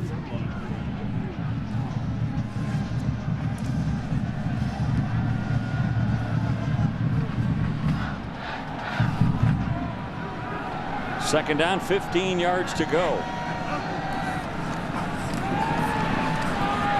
This one picked off.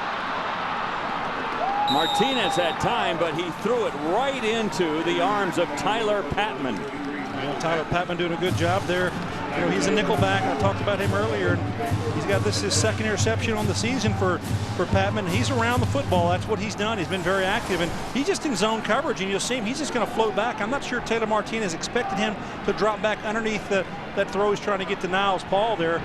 Not a very good thrown ball. It looked like it might have been a little bit underthrown also, but Taylor Martinez, an interception here and giving Kansas an opportunity with one of those turnovers that I talked about to get some things started their way and for some momentum. Morris Turner-Gill told Jim Rose, make plays. Exactly. And he made a play, Tyler Patman. So the Jayhawks take over. 4th interception thrown by Martinez this year. Crowd gets into it as the Blackshirts come back on the field. Looking for their 6th sack of the night. And getting rid of it was Meekum, and that one was almost picked off. Mukamara looking for his first interception of the year. Yeah, that's one thing about this Nebraska defense. You know, of all the guys that have had interceptions, they've got 15 in the season. Amukamara does not have one of those, and he's one of their top cornerbacks. And you know, this is good pressure here from the outside by Nebraska, and trying to put Meekum unsettled there early. And this is the ball he probably should not have thrown. Should have thrown that ball away. Good coverage by Amukamara. Trying to get it to Wilson. He really tried to force the ball in there. So 2nd and 10. And the give here is to Quigley, trying to move that pile. He might have gained about 4 yards on the play. Steinkuhler and Crick sandwich him there. That's one thing I don't understand. I don't know really about officials. You know, you see that pile moving. It looked like the pile was still moving, yet they blow the whistle. As long as the pile moves, I think you just give them the yards, right? Don't you just keep moving? I would think so. Maybe a little different. Once the forward progress is stopped, that's when you should blow the whistle. And they give him 4 yards on the carry and makes it 3rd and 6. Carl Pelini signaling in the call late to the defense. They have time, though, as KU working out of the no huddle. Meekum will send Patterson in motion, and now a timeout taken by Kansas. So we'll take the timeout with them with 11:26 remaining. Kansas facing a 3rd down when we come back.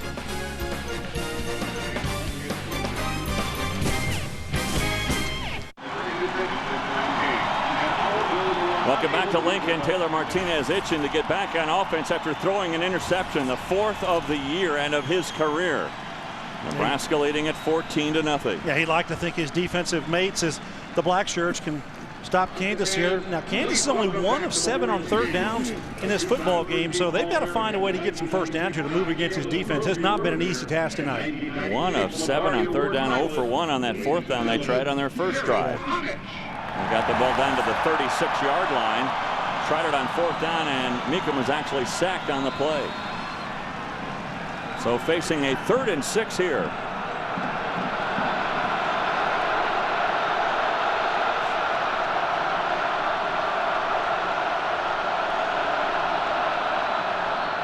Meekum sacked again. This time, Jared Crick. Well, just trying to get a little back out on a route, on a choice route, but it just doesn't have enough time to develop. Go one-on-one. Meredith, you see him there, and then Crick coming up the inside. Good job by the Huskers defense. Crick, that's his 5. He's got 5.5 sacks now on the season, doing a good job. Yeah, that's his 2nd here tonight. So that's actually 6.5 now. He had 4.5 coming into the ball game. Jared Crick with good pressure.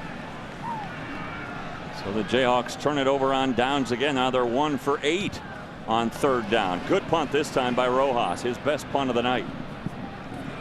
Kansas trying to down it on the goal line. Looks like they will. Wow, what an acrobatic play by Bradley McDougal. Yeah, the officials are going to look at this on the side. If he touches the end line with his foot, the ball can actually go over. I'm not going to give it to him back. It's going to be a touchback. They're ruling as a touchback. So probably overruled there a little bit. Yeah, great punt by Rojas, but it's going to go into the end zone. A 62-yard punt. He wished it was 61. Well, here's the coverage, and is he shy of the goal line, or is there a toe on the line there? I can't tell from that angle. Maybe there. He did. He tipped the toe. Stepped right in. Yep. Good call by the officials. That's why they come up and they got a couple of them on the goal line there to look at it from both sides. Boy, if he'd have let it go just a second earlier before he tipped that toe into the end zone. And this time the inside handoff to Halou, and he's able to get it up to the 24-yard line. Gain of 4. Halou rushed for 48 yards in the first half and a touchdown. A touchdown coming from 20 yards out. Yeah, I've seen Roy Halou play this year, Dave, and I think that he is definitely healthy, and the speed that he has when he's broken through for these long runs over the 300-yard mark in one ball game this year. Explosive runner, and I think he's really played very well this year for the Huskers. Averaging better than 7 yards per carry this year. Here comes Halou again, going around the right side. He's got a first down and more, up to the 37-yard line. I like it when a runner runs right on cue. We felt good about it. He's running well, but is Taylor Martinez really healthy? We've been watching him tonight, and just how well is he? You see him in this ball game, and is he stepping into these throws? Is he making as accurate a throw as he can? That ball a little bit outside, and this ball here going to be thrown across his body. Doesn't step into it and get a good throw, so that ball almost intercepted by them. And then in this last drive, He had the ability to sprint this through and I think break a big run, but not able to get that speed generated as he normally would. This time Martinez breaks outside. Looks like he had a little more spurt in his step that time, and he gets it up to the 45-yard line where Chris Harris makes the stop. You know, sometimes too when a guy is injured, Gary, they are a little tentative and they're almost a little afraid to put some pressure on. I was about to say, Dave, I've had ankle injuries and played on them, and you know, there's some days when you feel really good, and there's some times of the game you feel really good and you feel like you can cut. Then there's others you just can't. So I think Taylor Martinez is learning now how to deal with this and really what he can accomplish. And it may not be full speed, but he's probably pretty close. And I think that's what Coach Pelini's seeing, thinking that he can continue to play and play through this and be a productive quarterback for this offense. Lou goes to midfield on that run, and it'll move the chains. Another first down for Nebraska. Drew Dudley with the stop right at midfield. 1st and 10 Nebraska at the 50-yard line. 8 minutes 50 seconds remaining here in the third quarter. Nebraska got a 20-yard touchdown run from Halou in the second quarter, and at the very end of the first quarter, Rex Burkhead took it in from the Wildcat formation. 1st and goal from the 5. Here comes Martinez. Boy, had one man to beat and he was gone. Still big run here for Martinez as he goes down to the 33. Nice explosive run there inside, and he's just following his blockers in there, and he does. You know, he's got a pretty good little hole there, and you'll see him here. It's just a follow play. You got the fake in there to Halou, and Halou actually becomes a blocker, and then good job coming from the inside out, tackling Justin Springer, the middle linebacker. Otherwise, Taylor Martinez probably has a touchdown. So another big gain for Nebraska. They've marched it all the way down to the 33-yard line. That was a 17-yard run. Martinez is now rushed for 57 yards in this game. Halou for 70. Halou cuts it back. Could not get out of the grasp of Chris Harris, or he had a lot of room on the outside. You know, this offense here has really done a good job of running, with their offensive line doing a good job of blocking, and I think throughout the season here. So watch Mike Caputo, the center. He's right here, and watch him block out. And that's what you want from your offensive line. You want him to get on those blocks and get a cutback lane, and Roy Halou has a good job to be able to come back off that. So Caputo, he's the anchor there. He's the guy that gets them in their formations that they need to get into, and doing a pretty good job of leading up there. Now Burkhead in there. And he's got the ball. Big hole on the left side. Burkhead takes it down to the 25-yard line. Greg Brown comes up from the secondary, and it'll be a 3rd and 2 situation for Nebraska. So when Sean Watson, the offensive coordinator, can put in Rex Burkhead and put in Roy Halou Jr., and you got him out there with Taylor Martinez, you got 3 guys that can really go. Yeah, absolutely. That's good stuff. And I like Burkhead's attitude. Now his aggressiveness, he plays physical. He just keeps churning and getting those extra yards. He's rushed for 34 yards here today.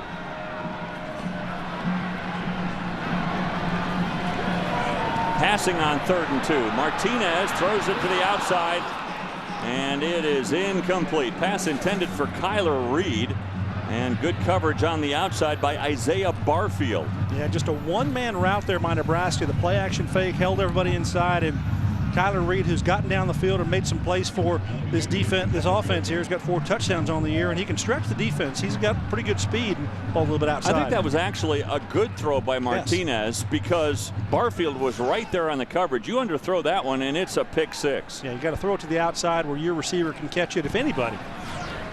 42-yard effort from Henry. Guess what? It's good. Automatic. He is unreal. 12 of 13 field goals this year. Tacks on 3 more and makes it 17-0.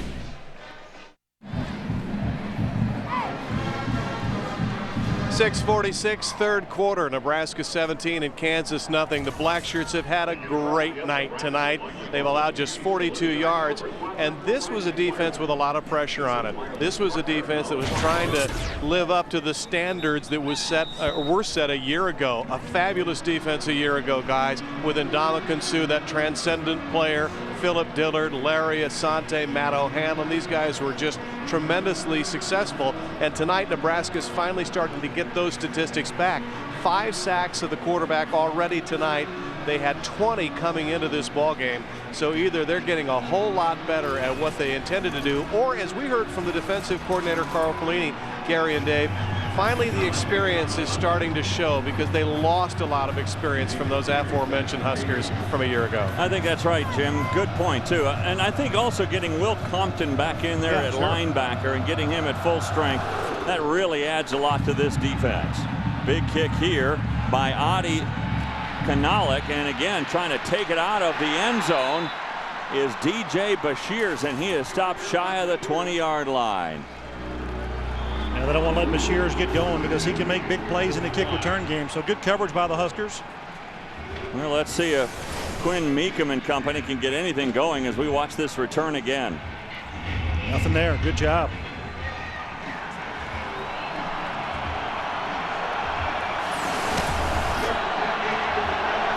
The defense in the black shirts. Bo Pelini trying to urge this crowd on to get into it here. One thing you'll have to say, though, about Nebraska's defense here at home, the opponents have averaged just 10 points per game.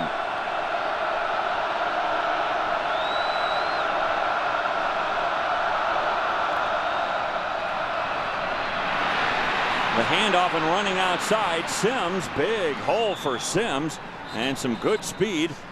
Dennard finally makes the stop, but a big gain all the way up to the 38-yard line. Oh, it'll come back. A holding against KU. Now that's why he got the corner. Probably a little holder on the outside. You haven't seen James Sims get break free yet this tonight. Take a look here on the bottom of the screen. We're going to get the hold here and on the right side. And Meredith, yeah, I think he's got a little cloth there. That's probably what the official's calling. So get his hands inside there. And Sims has not been able to pick up where he left off against Colorado. Just 7 yards on the ground for Sims after gaining 123 with 4 touchdowns against the Buffaloes. You're right, Dave. He has not been able to get on track. They have been able to utilize him the way they would like to have. And you got to credit the Nebraska defense. They've held everything in front of them, and they've made tackles here all over the field tonight. So a 1st and 19. Meekum throws it down the middle of the field, and it's picked off. Dennard with another interception. His 4th of the year.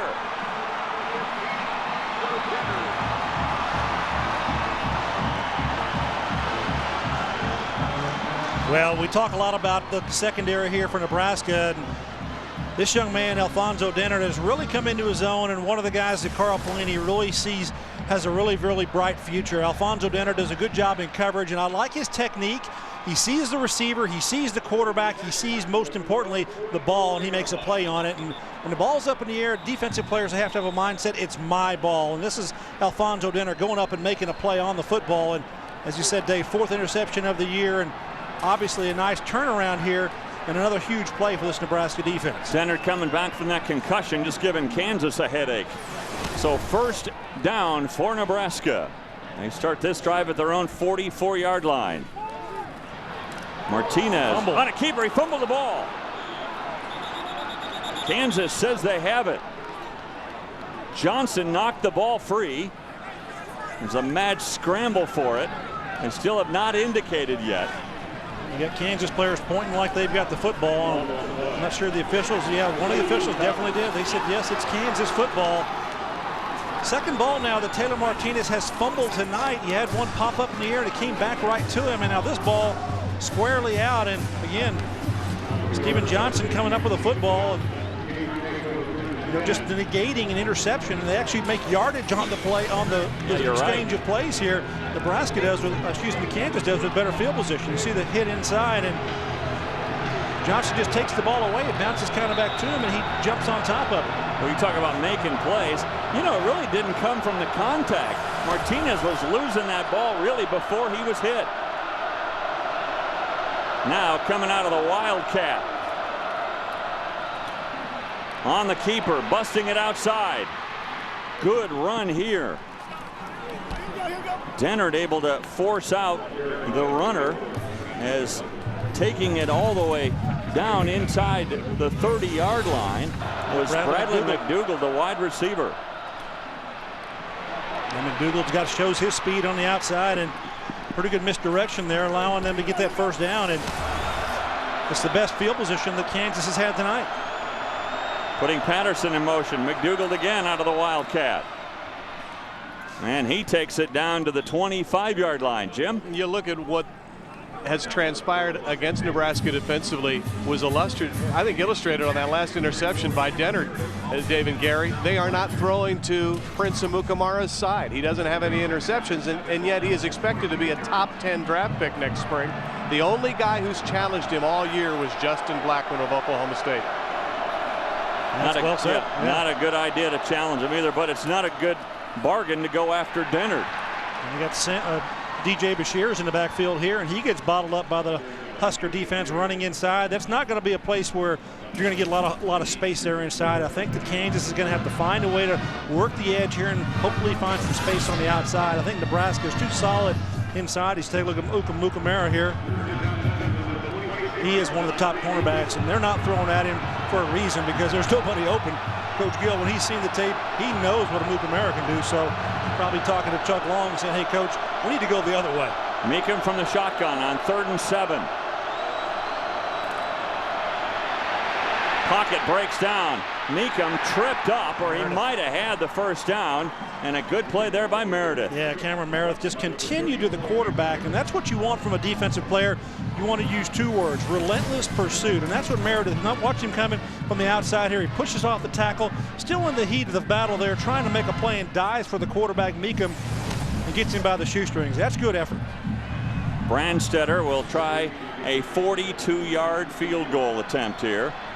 Brandstetter is 7 for 11 on the year. His long on the year is 42 yards.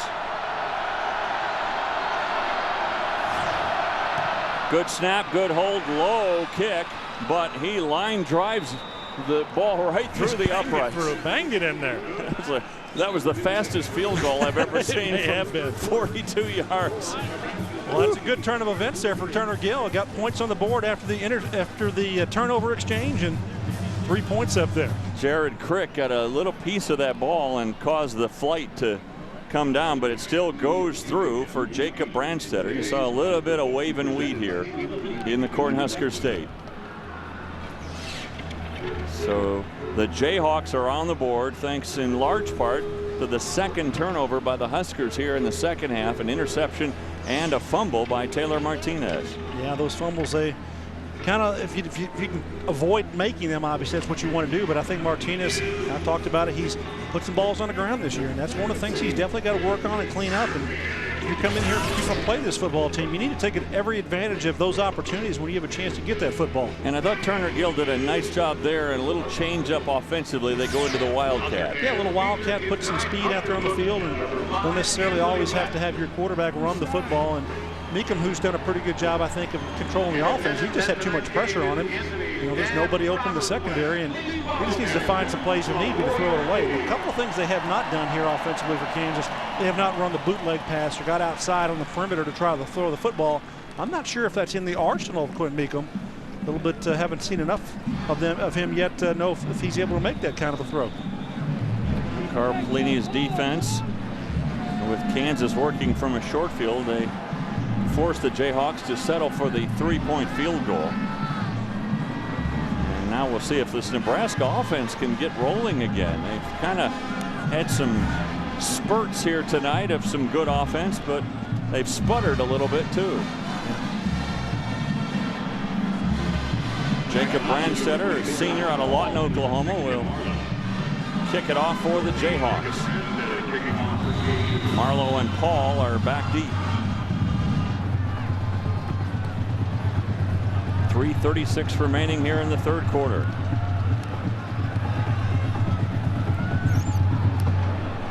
End over end kick. Paul will take it at the 10. Cuts back. Big hole. Paul up to the 42-yard line.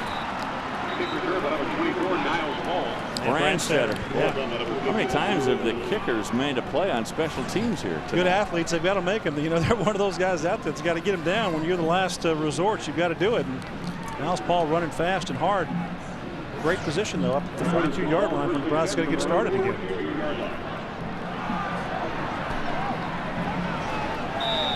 Let's see how Martinez comes out after throwing an interception this half, plus fumbling the ball. Halou back there with him. And Halou fumbles the ball. It's still on the ground. Kansas says they have another fumble recovery. Martinez is right in the area. He went down for the loose ball, and maybe Kansas got another one here. Roy Halou Jr. had the ball inside. It's going to be second down. Looks like Taylor Martinez may have gotten that ball. And wow, almost a disaster there for Nebraska with the first snap on this series. Take a look here. Junior Roy Halou comes in there, and the ball is knocked out by one of the defensive linemen. Jake Laptad knocked that ball loose, and maybe that was, I think it was Taylor Martinez that actually came up with it. It was. And it all goes for a 3-yard gain. That's what we're talking about, though. All the fumbles this year for Nebraska. They've been fortunate to get many of them back. Burkhead is now in there. Burkhead from the Wildcat, and he loses a couple of yards. Good play defensively. Coming in, Opurum. He comes in to make the stop. Good opportunity here for Kansas now to assert themselves defensively, keep this play in front of them. You got 3rd and 9, a little over 9 yards to go here for the first down. So Carl Torbush, defense coordinator, got to find a way to keep Nebraska at bay here and force the 4th down in a punting situation. Even though they lead by 14, you'd have to say this crowd is a bit antsy right now. Crossing route. And on that crossing route, Paul's got it, but he is hauled down well shy of the first down marker by Anthony Davis. Well done by Davis, getting out there, catching up to a speedy receiver coming across the field. And I saw it coming up here from the top. And if they want to get some rub off here with the 2 guys crossing, watch as the receivers cross. There's one underneath, one there. And it's man coverage, but a good job by Davis going behind and getting out of the traffic, coming up and making the tackle on Niles Paul. We've talked a lot about the black shirts, the Nebraska defense, but how about the Kansas defense, especially here in the second half? They have stymied the Nebraska Cornhuskers.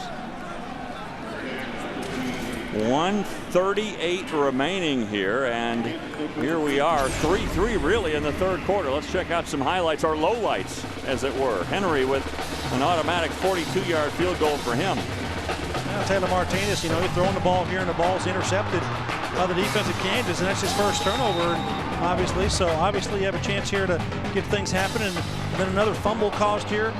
Taylor Martinez puts it on the ground, and Kansas gets that, and now you get turn that around, and guess what? You get 3 points for Kansas. So a couple of turnovers here by Nebraska helping Kansas's cause. Now the Jayhawks start at their own 17. The handoff here to Sims. He runs around the right side and gains about 3, gets it up to the 20-yard line where Gomes and David make the stop there. When you've got the secondary that Nebraska has, and you can lock up here on the outside, and you can commit, as Carl Pelini's doing, a lot of players in the box to take care of the run game, that's when you're going to be able to be successful. And I think that's what we're seeing here is that the Nebraska defense, you're seeing 8 players around the box here consistently against this Kansas running game. They just rely on the single coverage. Wait, timeout coming. This is a dead play here on the field. Prior to the snap, timeout Nebraska. It is their first of the half.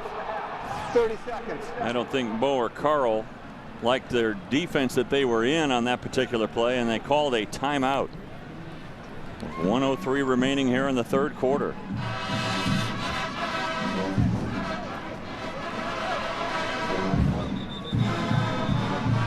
So Carl Pelini giving his defense an earful right now. They get ready to go back onto the field. And speaking of on the field, here's Jim Rose. Yeah, Dave, you look at Carl and you look at the Black Shirts playing a very good ball game here tonight. But this is a very competitive football team, especially in that secondary. You look at 2 major personnel changes. Austin Cassidy and Courtney Osborne are out there instead of Ricky Tenarce and P.J. Smith. Why? Tackling. Why? Technique. This is a defense that is expected to excel and be perfect on every play, and that's one of the reasons they have such high standards. Yeah, Cassidy, Jim, a former walk-on. Of course, his dad is with the Texas A&M staff, and Cassidy decided to stay here. Cassidy in on that stop along with Levante David. Yeah, so 3rd down and short here now for Nebraska defensively. Can they stop Kansas from getting this first down and get back off the field? David, by the way, nearing double figures in tackles again. He's averaging better than double figures in tackles this year, the leading tackler in the Big 12. He's done a good job around the football. And very, very active linebacker. 3rd and 2.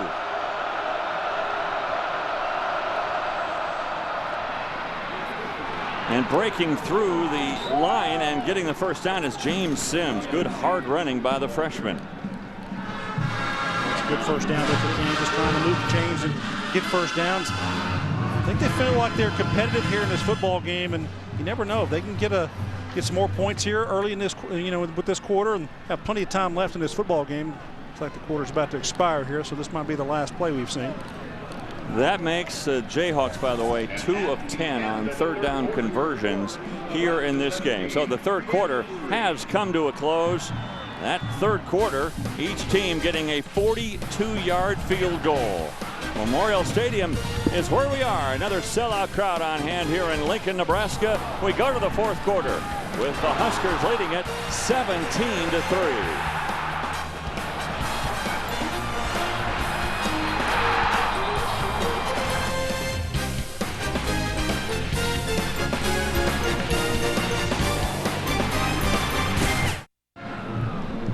Can't imagine that Bo Pelini is very happy right now. His team heavily favored in this game, and yet they only have a 2-touchdown lead against the Kansas Jayhawks. This crowd kind of sitting on their hands through that third quarter.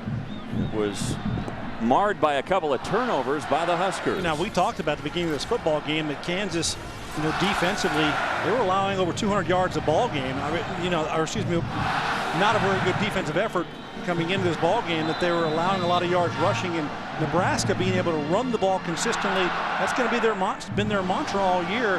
Haven't been giving up those big explosive long runs to Nebraska's offense. So I think the KU defense has really done a pretty good job here of negating huge plays by Nebraska. Kansas will come out running that Wildcat again. McDougal is behind center from the shotgun.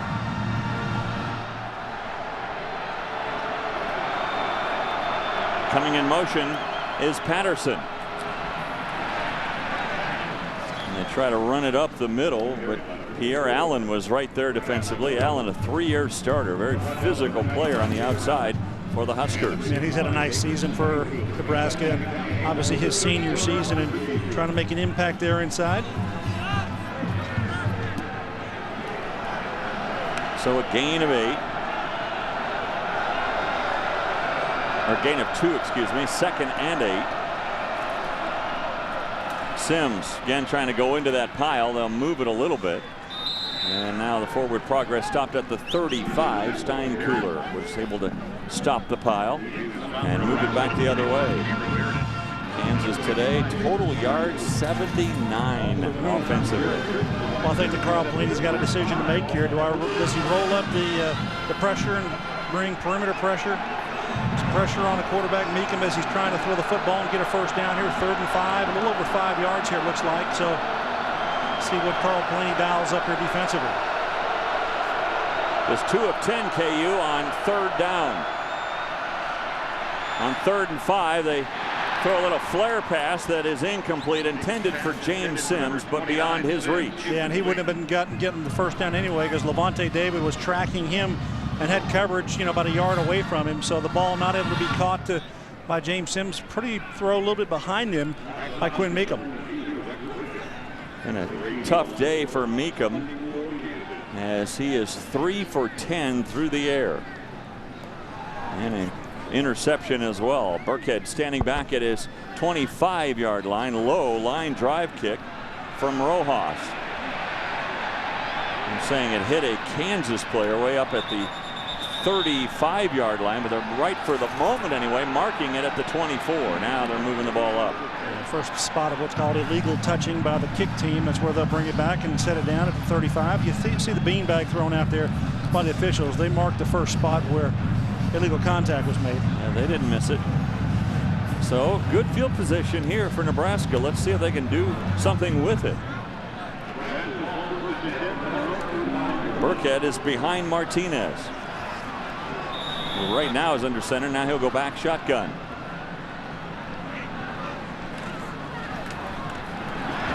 Burkhead, nice move to the outside. He has Greg Brown to beat, and Brown stood his ground, but still a nice gain as Brown shoves him out at the 49, a gain of 14. Good job by Burkhead getting around the edge, and see his speed, pretty impressive. And with that run, it looks like that's pretty good stuff. He's up to 45 yards on the day. Shifty looking. Shifty and then powerful at the end. And this is where they scored that touchdown, the 20-yard touchdown, when they send both tight ends to the right. And Burkhead, following those guys, is able to get it down to the 45-yard line, a gain of 6 more. Nebraska started to run the football. They're up over 160 yards rushing, 180 yards rushing on the day. So starting to get this machine going a little bit.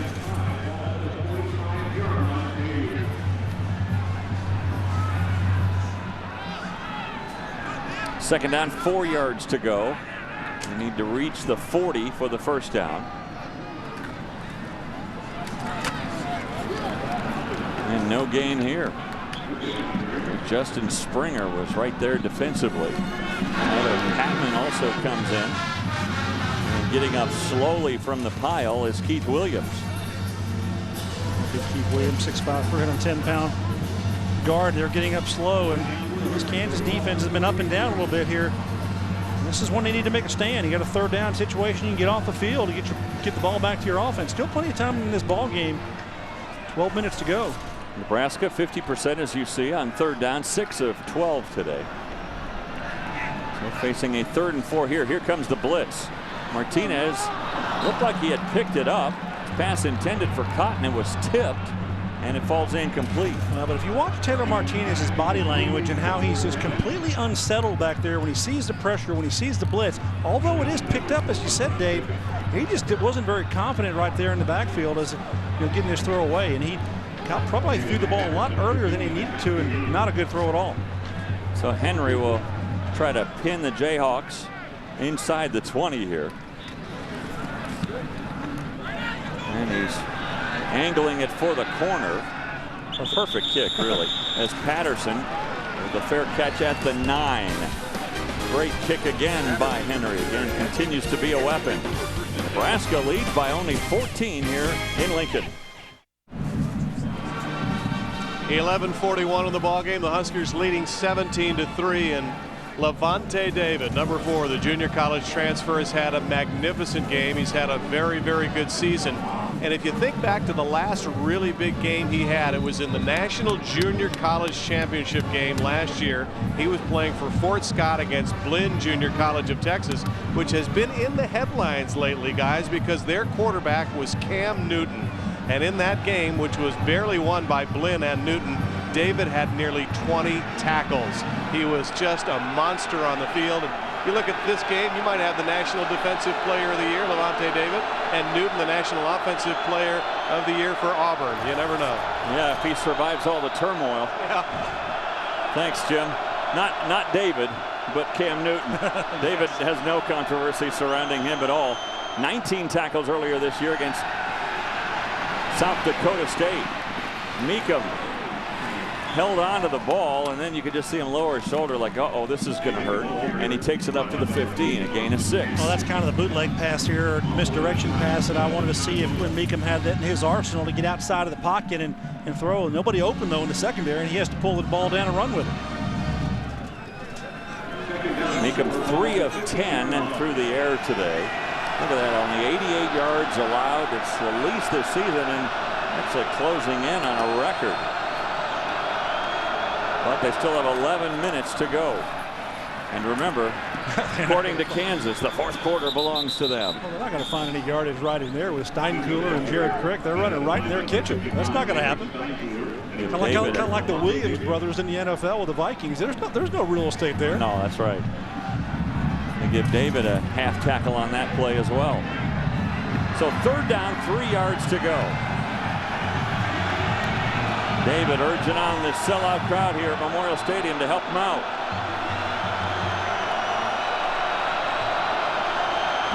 And they do.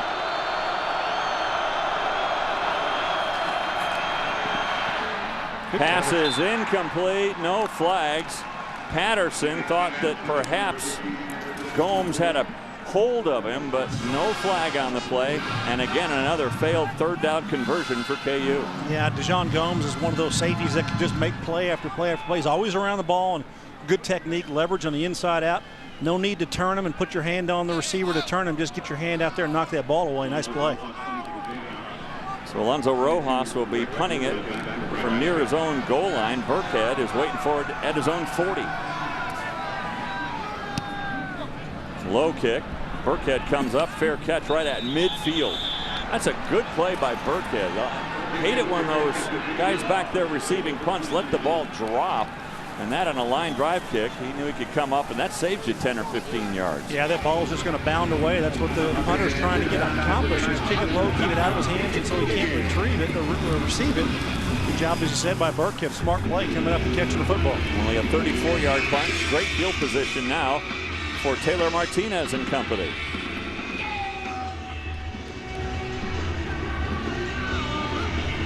Let's check out some other scores from the Big 12, and of course big night game going on between Oklahoma State and Texas, and in that one the Cowboys have the lead in Austin 16-3. Baylor, boy, that's huge for the Baylor Bears against Texas. A&M has been coming on strong with a win last week against Oklahoma. Yeah, huge win there potentially for Baylor in that football game. You see the Oklahoma State score. Guess what? Mr. Dan Bailey, automatic PAT, missed a PAT in that football game. So Mr. Henry, he's tied with you now as far as PATs missed. Yeah. You know, those two guys as kickers in the Big 12 Conference, you know, I watched them a long time, and they're two of the best I've seen. But one got away from Dan Bailey tonight. I don't know, might have been blocked. I didn't see it. We weren't watching that game.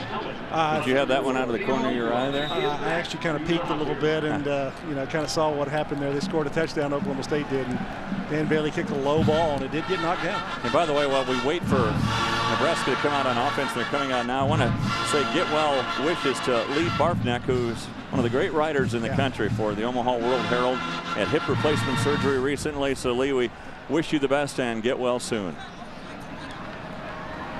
So this one, the Wildcat formation now for the Huskers.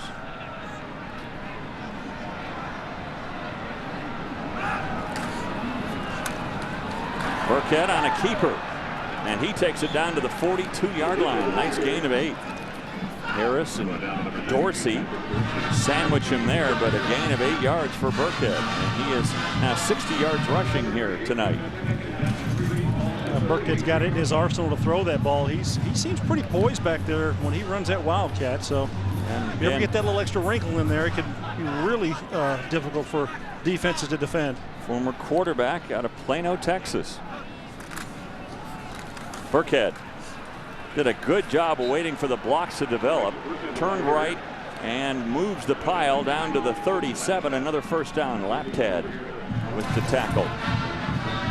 Not much of an up-tempo attitude here for Nebraska. Just going back to the huddle, taking their time, being pretty methodical on how they're doing things tonight. Fresh set of downs, first down, ball at the 37. Tight end move. Yep, there was some movement a little bit early. This will cost him 5. Prior to the snap, false start, number 25 offense. 5-yard penalty, still first down. That's Kyler Reed, who is a sophomore out of Shawnee, Kansas. He has great speed as a tight end. Yeah, he's 230-pound tight end. Watch on the left side of your screen, or he's just going to pick his hand up, which is what he does. And a little early. They're averaging, 27.7 yards per reception. Reed was tonight coming into this ball game. See the rushing that Nebraska's done today, or on the season, compared to tonight what they've got. Burkhead trying to bust out of a tackle, but he couldn't get out of the arms of Chris Harris. Short tackle by Harris. Limits the gain to 3. Ball spotted at the 40-yard line. Actually, a gain of only 2, and it's second down and 13 yards to go. Not even 100 yards of offense for Kansas tonight, and Nebraska just continuing to try to move the chains. Martinez handing off, and Burkhead is thrown out of bounds by Harris. But he's able to get it past the 35, ruled out at the 33. Jim? thought at the top of the show, guys, that Nebraska might run more Wildcat. And with the temperature dropping, I think they're afraid of Taylor's ankle really beginning to stiffen up. And look for more of Dontravius Robinson if the Huskers continue in this set. He's number 27. He was in position to be a first-string running back at the start of the year, but he's not as good in this formation running the ball. So let's see what they do with him. Martinez with a good catch by Niles Paul. That ball was a little bit high, but Paul able to haul it in, and he takes it down to the 26 for a first down. Yeah, second tough catch tonight by Niles Paul. One earlier in the ball game across the middle, but he went up high to get it. And watch this one up there high also, and he's got to pull it in. And also got to remember that he's going to be contacted too from the inside out by the defender. So well done. And here's Dontravius Robinson in the ball game. Right on cue there, Mr. Jim. Good job. Dontravius Robinson in there in the Wildcat with Rex Burkhead. Burkhead, he's following Robinson. And is spun down at the 25, a gain of only 1. And Justin Springer there. Yeah, you know, I agree with the philosophy here for taking Taylor Martinez out of the backfield. Don't put the pressure on him. Use your other players and do that. You're firmly in command of this football game. Just churn out first downs. And they really like Robinson, guys. He does a lot for the ball club, but he had difficulty with the zone read. That was just not his cup of tea. So they're looking for a way to get Robinson back on the field. And so you might see more and more of that as Taylor tries to recover from his injury. Well, I think it just comes with experience, Jim. You've got to be able to get coming across the backfield and come underneath and take that ball from the quarterbacks. We see a flag thrown here.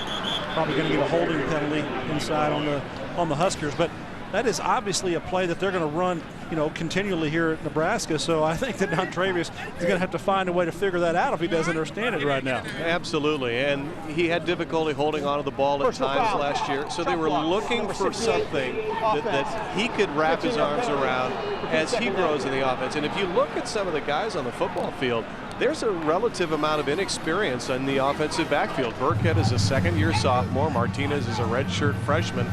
So it is, I think, to some degree, still very much a work in progress, although Bo wouldn't allow that as an excuse. He'd say, wait a minute, we're 10 games in. It ought to be a lot better than this. But you know what? The results that they're getting this year offensively, remember, just think last year, what was going on with Nebraska's offense? They couldn't do anything. Right. This year, it's just been just the opposite. You've had explosive plays every single week, and that's what we've become to expect from Nebraska. And you know, this is a win here. This might be a close win. If it's, you know, 17-3, you would expect that they could have done a lot better against Kansas. And some of the pollsters perhaps looking at this and seeing how Nebraska may not have had a big of output as they normally would have. And I think the key, Gary, is the big play.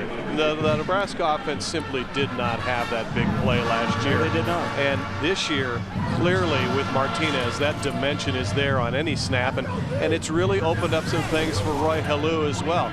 We're probably not going to see much of him yet today, but there's a talented receiver, Quincy Enunwa, a really, really gifted receiver who's a true freshman who's really rising on the charts with his offense too. Yeah, he is, Jim. He's only made 1 catch, but Sean Watson was telling us that he is really coming on Enunwa. Perfect pass this time, right on target. Kinney takes it in to the 11-yard line for a first down. That was more like it. We haven't seen many big plays today from the Huskers. That's the one thing that's really been missing from their arsenal, but this was a really good play here on 3rd down. Just done a little slant route here. Kenny comes inside and he just outruns or takes away the ability for the defender to tackle him, and he just bounces right off that. Isaiah Barfield not able to pull him down, so good job and a good throw by Martinez. 17-yard throw. He's up to 134 yards passing here today, 12 of 22, and that 1 interception. Burkhead again from the Wildcat. And again, Kansas does a good job to string that play out. Greg Brown forced him out of bounds for no gain. Nebraska come into this ball game averaging, just about 442 yards per ball game, and they've done it in a myriad of ways. And tonight, 356 yards total offense tonight as you see Burkhead here get bounced out of bounds. So they're a little shy of their numbers. Kansas, you know, doing what they can to slow them down, but it's still been an offense that really has a lot of weapons, and especially when you talk about putting Taylor Martinez at the quarterback spot as a defender. That's something you have to deal with a quarterback that can both run it and throw it. 2nd down, 9 yards to go. Halou bounces outside. and then is tackled by Greg Brown inside the 10. He goes to the 7. Oh, Greg Brown doesn't have anything but he could do his tackling because Roy Halou ran right into his chest, and okay, that's where I'm going. I'm going to just run right through you. Greg Brown giving up a few biscuits to him. He's about 20 pounds light on that little war. So a 3rd down and 5 yards to go. They can pick up a 1st down at the 2.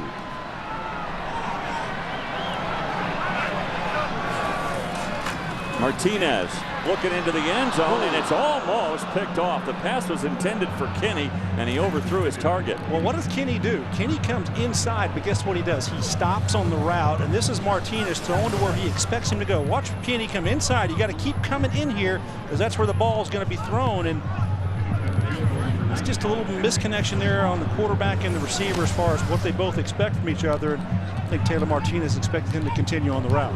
So it'll be a chip shot field goal for Alex Henry. He'll spot it down at the 14, makes it a 24-yard effort.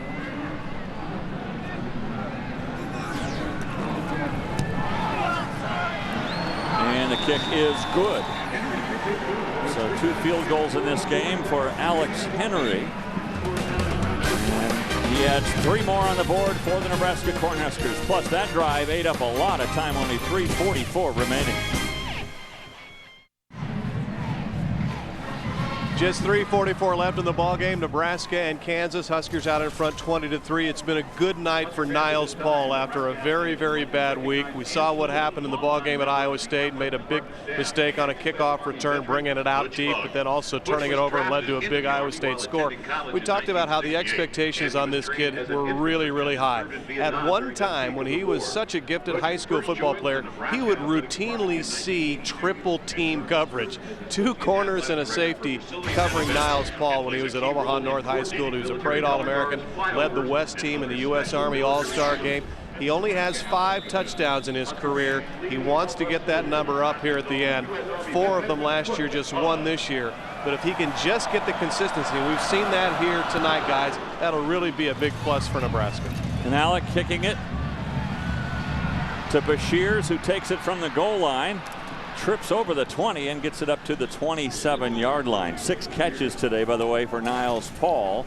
He's had a very, very good game and made a couple of really tough catches. Yeah, we talked about Nebraska and what's ahead of them, and being ranked 8th in the BCS, and I think this is one of the things that's going to plague Nebraska as far as perhaps moving up in the rankings and even a chance to squeak into perhaps a national championship picture. It's their non-conference opponents. They beat Western Kentucky, Idaho, Washington State, and South Dakota. But really, those records for those teams have not played very well. They're combined 12-24.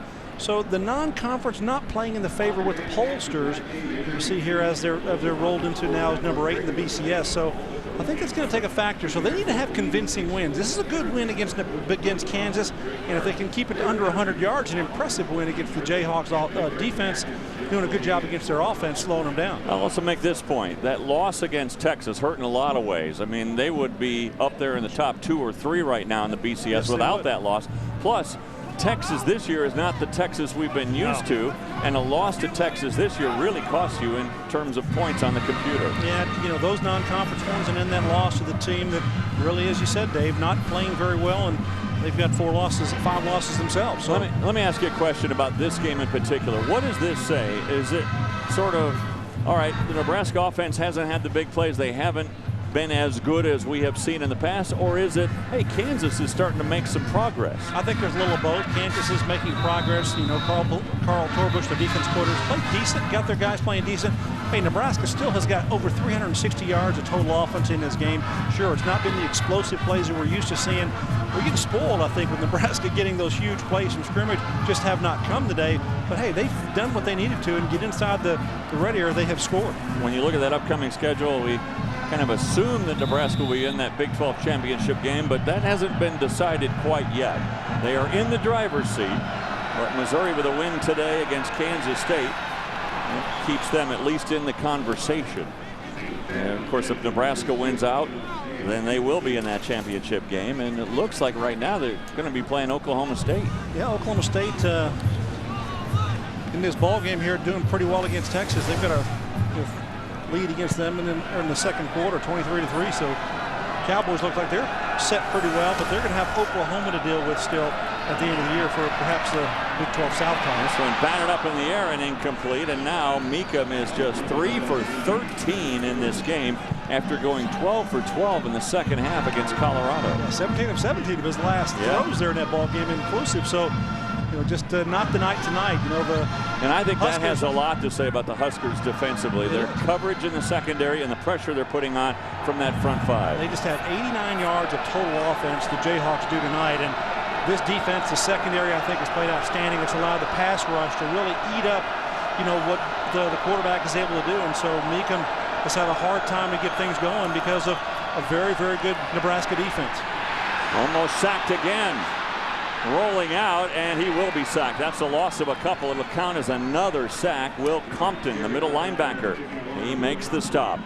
And they actually lost a yard on that play, so you know, going backwards the other way, it looks like 88 yards now going to be for Kansas, and nobody's open down the field. That's the problem. That's why you can't throw it, and then the rush gets to him finally and breaks it down, and Meekum nowhere to go with the football. Jayhawks 2 of 13 on third down conversions here tonight. Well, Burkhead waiting for it at his own 35-yard line. Those low kicks, and it takes a Jayhawk bounce. Everybody gets away from it, and it'll be downed at the 29-yard line. So 2:39 remaining. Nebraska's got this game in hand. We'll see if they just kind of run some plays and try to run the clock out.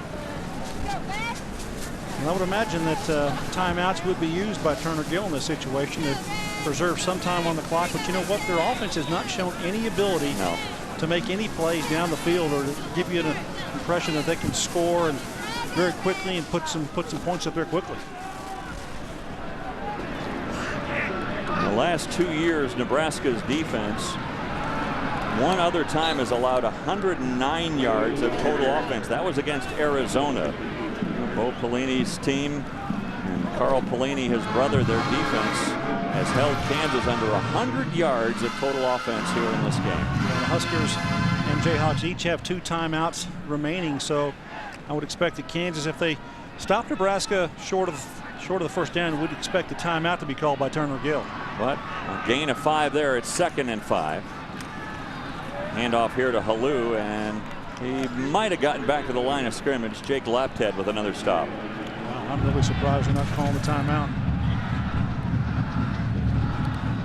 Really surprised that we're not seeing a timeout here, because your defense is third down. You can get off the field unless you're trying to save your timeouts for your offense, but you're just giving up 35 seconds here to the offense, and 20 seconds still remaining on the play clock, so you're going to have about a minute and 20 when this is snapped. I think Martinez, if he's on his game, he should be snapping his ball with 1 or 2 seconds left on the clock. First throwing here, and another first down catch by Brandon Kinney, and he goes out of bounds near midfield. Now forget everything I just said. It's all about getting the first down and moving the sticks here, and Brandon Kinney making a nice grab here beyond the first down marker, and Taylor Martinez putting it right on his numbers. Good throw. 386 yards of total offense for the Huskers, 87 yards of total offense for the Jayhawks. 6 sacks tonight by that black shirt defense. Gain of only a couple of yards. Clock continues to move. Kansas not using any timeouts. What are Taylor Martinez's numbers, Dave, tonight? Martinez 13 of 24 through the air for 150 yards, and he has rushed for 71 yards. Wow, didn't see the 71 yards. It just adds up. I did not see that tonight. It just shows you what kind of plays he's making, and well, it's below his season average. You know, he's rushed 11 times, and he's still averaging almost 7 yards per carry. And he hasn't had that explosive run here today. I've not seen a big run from him. On play action, going to throw it here. And Paul is open, and he hangs on despite taking a vicious hit from Barfield. I'm wondering here, Sean Watson just said, okay, we're going to go ahead and play our game plan and just call the plays that we think we can work and continue to get better at. And Taylor Martinez with a nice strike down the field. So now Nebraska's going to get him over 400 yards in total offense. I think it probably will, or get close to it anyway. It's a nice throw here to Paul inside. Chance for them to work a little bit on 2-minute offense. Clock winding down, nearing 20 seconds. And play action. Martinez dances around the pocket. Throws just behind the line of scrimmage, and it is incomplete. Good play defensively again by Patman. Trying to get the ball down the field. And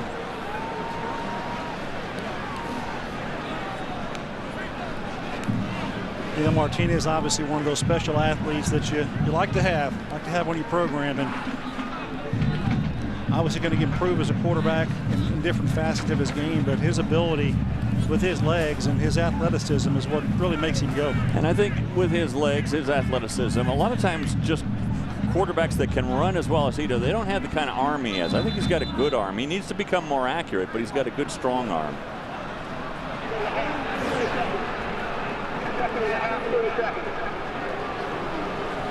Nebraska called timeout here. Is that what I'm hearing? Yep.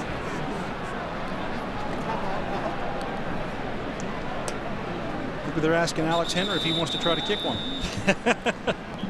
Well, if he did, it would be a 50-yarder. There would be some who would think, all right, is that tacking on to Turner Gill? I don't know. I don't think that Bo Pelini would attempt a field goal here. It's not in his character.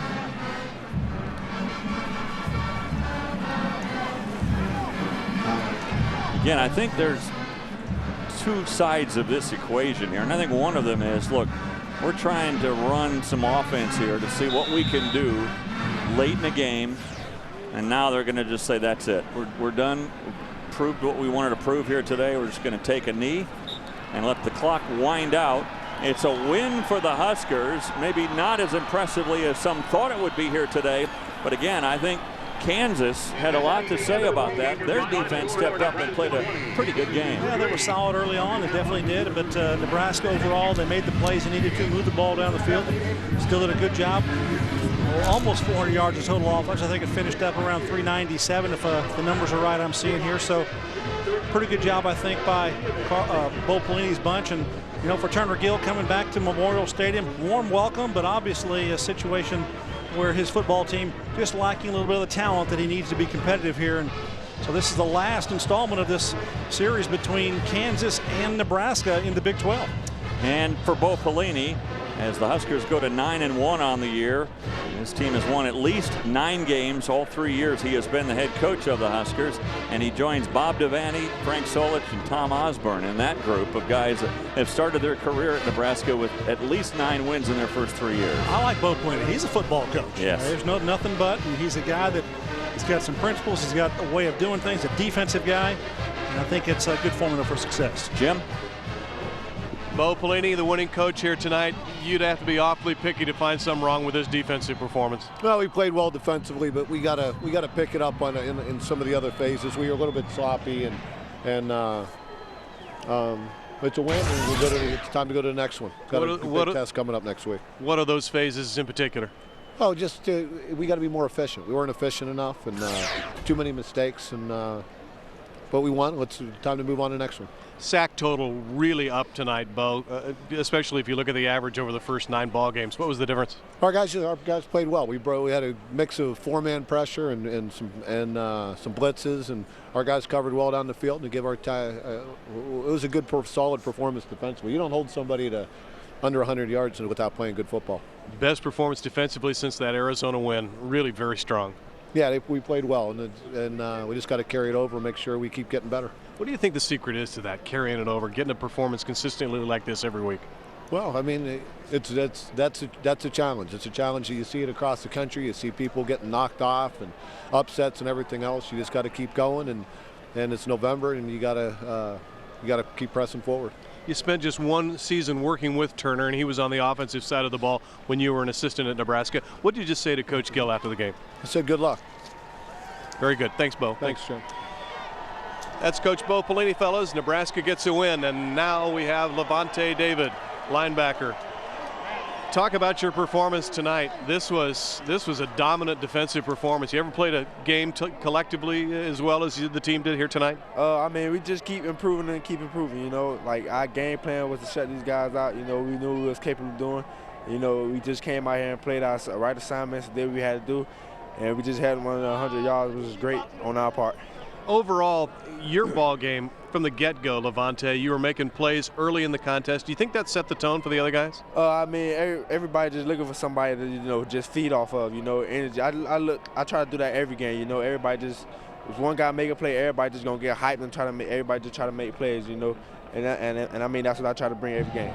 I gotta ask you, you chased Cam Newton around the football field in the National Junior College title game. You been thinking about him much this week with all that's going on? No, I know, man. I just feel like they're trying to mess with him because he's a great football player, you know. He's doing great things at Auburn, you know. And I take my hat off to him, you know, he's a great football player. You know, all I can just say is wish him the best, and I hope he keep improving. You think you can put this defensive performance back on the field 3 more times, 4 more times this season? We just got to go get in the film room, man, see if we can get better on all aspects of the game. You know, we'll see.